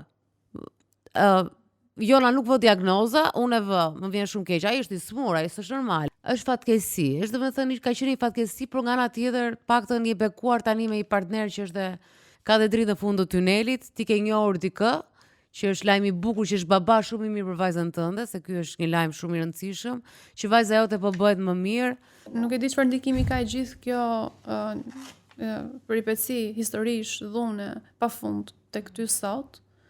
Po me ato që po dëgjoj mënyrën se si e tregon, mënyrën domethënë se si na e prezanton dhe ne flet, është duket sikur e ka lënë pas, domethënë duket sikur është shkëputur prej saj, ne tregon thjesht një histori të ndodhur. Kam filluar ta asimiloj brenda vetes time dhe ta pranoj që ajo është një e kaluar. Dhe unë nuk duhet të rikujtoj vetes më ato etapa të dhimbshme të së shkuarës time, sepse më ndikojnë. Sa vite keni që jeni ndarë, domethënë që ka mbaruar gjithçka? 4 vite. Ai të ka ngacmuar për lidhjen e re? Në mënyrë direkte ka pasur momente, po jo që të bëhet domethënë shumë e madhe si gjë. Bela, thej që sa herë që shikoj ish partnerin më jep një lloj ndjesie jo të mirë. Po me babin ndodh njësoj? Të them të drejtën në fillim ishte. Duke kaluar vitet, duke punuar me veten, po arrit ta asimiloj deri në një farë pike dhe edhe ta fal. Të ngjelet ajo gozhda në zemër për të thënë që nuk duhet kishte ndodhur, mund të ishte evituar e gjitha kjo, por që tani nuk mund të ndryshojmë më të kaluar. Si është marrëdhënia juaj sot? E mirë, mund të them. Flasim shpesh, më merr në telefon, flet me mua, flet me vajzën. Shkojmë në Shqipëri, kam ardhur domethënë në Shqipëri edhe është e rregullt. Po mamin e ke falur? Por që mamin e kam falur, sepse pavarësisht çdo lloj gjëje janë gjaku im. Mbas ato në atë të vetën kam menduar që ne po e bëjmë se nuk duam që të flasin njerëzit, jo se nuk të duam ty. Por që më ka lënduar jashtëzakonisht shumë. Shikoj, e çuditshme është se shoh diçka këtu, që po ta shohësh se historia mu tregon në dy mënyra. Edhe kjo është diçka që unë e kam vënë re, që patjetër që ndodhet në tërë vendet e botës, po unë po flas vetëm për këtë vendin tim, që janë dy rrëfime paralele të një histori familje në këtë vend, edhe mund të bëj një super film. Është historia saj, është dhe historia po ta shohësh nga këndi tjetër. Për shembull, nëna që shkon në Itali dhe e ndihmon dhe i rri një muaj që nuk e bëjnë shumë prindet e tjerë, për shembull, ajo nëna që edhe ajo e kujton atë, nëna që e rriti me sakrifica, nëna për shembull që e rrifte buri, atë maman e saj kur ishte e vogël kjo dhe kjo e mbante fëmijën, e ndërkohë edhe babai që sakrifikonte dhe punonte, sakrifikoi që i çoi në Itali, e çoi shokun e vete. Domethënë, është dhe kjo historia tjetër. Dhe janë dy histori paralele gjithmonë që neve na kanë krijuar një kështu, një imazh disfunksional të prindit. Sepse janë të dyja paralele, pra nga një anë se thua, këto janë prindër që nuk duhet t'ia din fare për fëmijën, ndërkohë ajo shkon rri një muaj kujdeset për fëmijën. Këto janë prindër që nuk duhet t'ia din fare për fëmijën, ndërkohë ai i gjen punë, sa ai i gjen e sistemon, e heq nga burri. Pra, janë kështu është si surreale, domethënë, janë dy botë paralele, dy prindër paralele, është si prindi zi dhe prindi bardh, që eci paralele në, ndoshta ky është prindërimi në të gjithë botën, edhe mund të jetë edhe në Amerikë dhe në Alaska, edhe në Australi, po ne kemi një prind të zi dhe një prind të bardh, të cilët nuk pushen parë, ecin paralel dhe ky prindi i bardh nuk e shef të ziun që ekziston dhe prindi i zi vazhdon me atë dhe nuk e di që ka një të bardhë, ndërkohë fëmia i ha të dy këto prind. Se është absurditet të jenë të dy vajza dhe mamaja përballë trupit gjykus dhe trupi gjykus të jetë me të rinj, për shembull, ose mosha ime e poshtë, ta dëgjoj vajzën dhe thotë e tmeshme çka ke bër. Mosha sipër e mamaz e lart, po thotë ajo po shkova një muaj edhe i kam denjur aty, po te spitali që e kam lar natën se s'kishim çfarë të bëja dhe unë se mua më rrifte buri, fiton mami gjyqin. Një herë fiton varet nga trupi gjykus, një herë fiton kjo. Po është gjithmonë kështu paralele. Edhe babai po të ulet aty dhe ta mbroj argument, qoftë edhe gjyshi historisë së mëparshme, qoftë edhe babai për tokat e historisë së parë, se si janë rritur, kështu që duhet shumë kohë këtu, duhen edhe me 10 vite, mendoj unë, disa breza që si të pastrohet pak, sepse janë këta njerë prindrit tanë kanë ardhur të dhunuar nga çfarë kanë gjetur, çfarë kanë jetuar dhe. Është çdo gjë justifikohet sepse mentaliteti është turp, për këtë është turp për atë. Domethënë në Shqipëri fjala turp po merr sa konotacione. Nëse po prindit tuaj turpi është gjithandej, po kjo është e primë se kjo është jashtë, kjo është, domethënë këtu është si pa, domethënë ka është lidhja. Është kujdesi, është mbrojtja e para, është mbrojtja e prindit, është aja, është hiqe turpin, është prindi mbron fëmijën. Fëmija vjen me gjak, fëmija vjen ka marrë shkelm në barkë, do ta them disa herë, a ke të shtu fëmijën nga shkelma në barkë, si mundesh të shkosh prapë tek ai njeri dhe thosh të bësh kalamat tjetër. Ai ishte fjalia më e tmerrshme në gjithë rrëfim. Si mund t'i thuash? Mua më vjen shumë keq sepse unë e di që ti ke ardhur për ta rrëfyer të historinë, nuk e ke harruar. Edhe unë ndërkohë me Jonën, nga ana tjetër më vjen shumë keq që ne bëjmë me nerva dhe ndoshta ti je në procesin që po i fal prindrit e tu edhe ne të rikthejmë prapë tek ato nerva, se mua më bëjmë me nerva këto histori, po në fund të ditës është gjithë vendimi yt se ç'a bën me.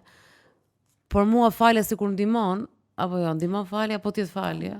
Nëse ndryshon diçka tek Bela, domethënë ndihmon ato dhe marrëdhënia ndryshon, patjetër, por nuk mendoj që është diçka për tu harruar. ajo që ka ndodhur dhe duhet patjetër ta vëmë në dukje për gjithë familjet e tjera, sepse për fat të keq ekzistojnë dhe janë prezente të tilla situata.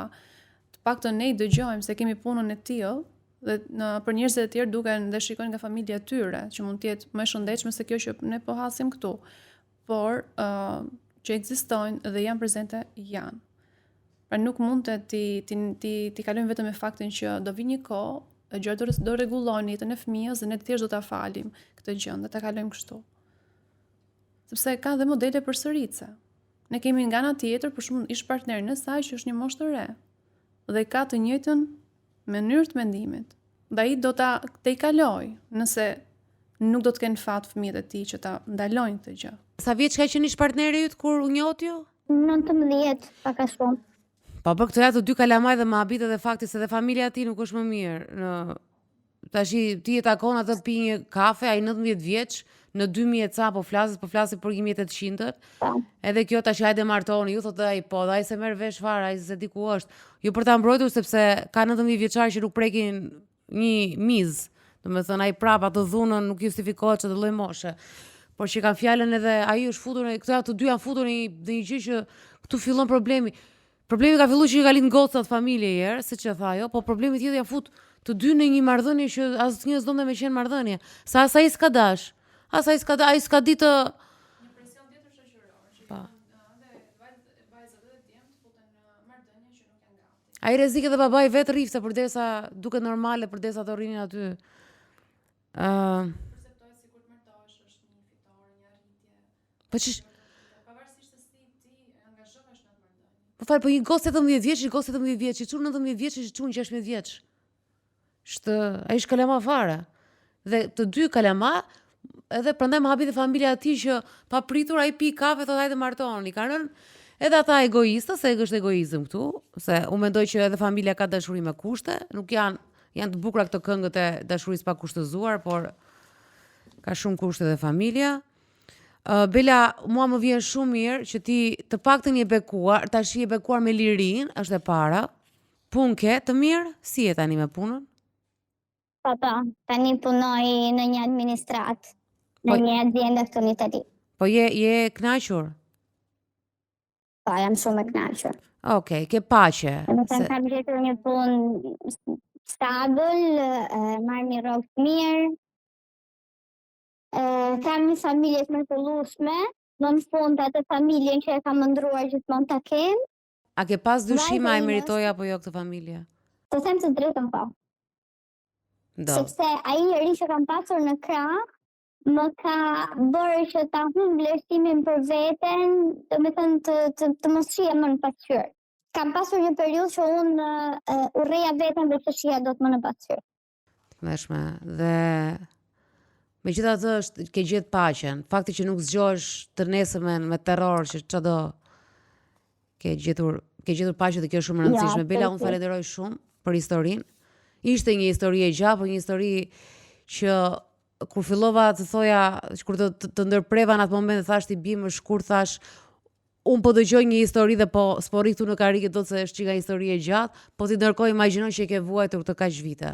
Imagjino që ti e ke vuajtur, kështu që mua më vjen mirë që gjërat po kthehen për ty dhe mendoj që ta bëj si të ndjej me prindrit e saj, se s'ke çfarë të bëj. Ndoshta le verdis më shumë ti është e krau i faljes edhe i asajt, të mbajtur të marrëdhënies, të paktën të jenë gjyshër të mirë për vajzën e vet, edhe s'ke çfarë të bësh tjetër. Bela, të falenderoj, natën e mirë. Ju falenderoj dhe juve dhe ju uroj shumë të mira për emisionin dhe vazhdoni na jepni mësime jete, sepse sinqerisht çdo episod juaj ka një mesazh shumë fort që shoqëria shqiptare mendoj që ka shumë nevojë ta dëgjojë. Faleminderit, po mësimet e jetës jeni juve, ne jemi këtu duke dëgjuar.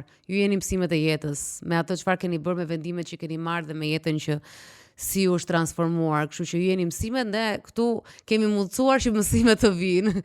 Kjo është ajo imja dhe e Jonës. Faleminderit shumë. Ju faleminderit shumë. 3 historishin sot. Dhe nuk bëm keq edhe po i them dhe Elonës, nuk bëm keq sepse neve kemi pasur dhe më shumë histori, po ja që e dinim që një histori do ishte shumë e gjatë, sepse ishte një kalvar vuajtje është një pasnjëshme. Kishim një paragjykim nga komuniteti. Të treja në thelb, po ta shohësh, kanë vajzën. Çfarë është vajza? Vajza që në lindje. Vajza që në lindje nuk trashëgon pasuri. Te një familje në Kosovë, dhe më vjen mirë që kishim edhe nga Kosova, dhe më vjen mirë që ishte edhe intelektuale. Vajza që në lindje nuk duhet shkollohet, nuk e meriton. Vajza që në lindje, po e shkolloj, po jo, do shkollosh me kushte që, pra burri. Vajza që në lindje është pronë e dikujt, është pronë e babait, dhe pastaj është pronë e... Vajza që në lindje që nuk pranohet të jetë vajzë. Të jetë vajzë. Vajza që në lindje nuk pranohet. Ky është paragjykimi, sepse ne na shkruajmë më shumë femra, e keni parë gra, dhe ky është paragjykimi i parë dhe më i madh, je grua. Edhe unë nuk e prisja në fakt, nuk e mendova kështu, erdhi vet konkluzioni tillë, nuk isha nisur për të bërë një 8 mars, këtu nuk isha nisur për bërë asgjë feministe, isha nisur për marrë histori paragjykimesh, isha nisur për komshi, isha nisur por në fund tash që po e mendoj, në fakt paragjykimi i parë është që je grua. Edhe këtu fillojnë gjithë kalvari i historive. Do ta mbyll me një statistik që thotë që njerëzit që përjetojnë paragjykim familjar kanë 2.5 herë më shumë rrezik për depresion dhe 3 herë më shumë rrezik për prishje marrëdhëniesh në të ardhmen. Dhe duke qenë se çdo histori është një pasqyrë shoqërison, dhe duke qenë se ne përzgjodhem nga shumë histori të tjera, dhe duke qenë se ato shumë histori janë dhe shumë histori të tjera që nuk e din ekzistencën e programit, nuk shkruajnë, nuk ashtu, nuk etj. Pra, një pasqyrë shoqërison është edhe shumë vendime që ne marrim janë pikërisht nga ato mënyra se si jemi rritur dhe si se na ka paragjykuar, na ka bullizuar, na ka ulur vetë ata që duhet na duan më shumë dhe na mbrojnë që janë familjarët tanë. Po e mbyllim këtu, shihemi javës tjetër dhe e tham dhe në një intervistë më parshme, por Elona po e lajmëroi që tash që do jetë narcizmi episodi 2 sepse po presin njerëzit. Shenja narcizmi kishte edhe kjo histori e fundit. Janë kudo ato shenja. Faleminderit, natë e mirë. Andale!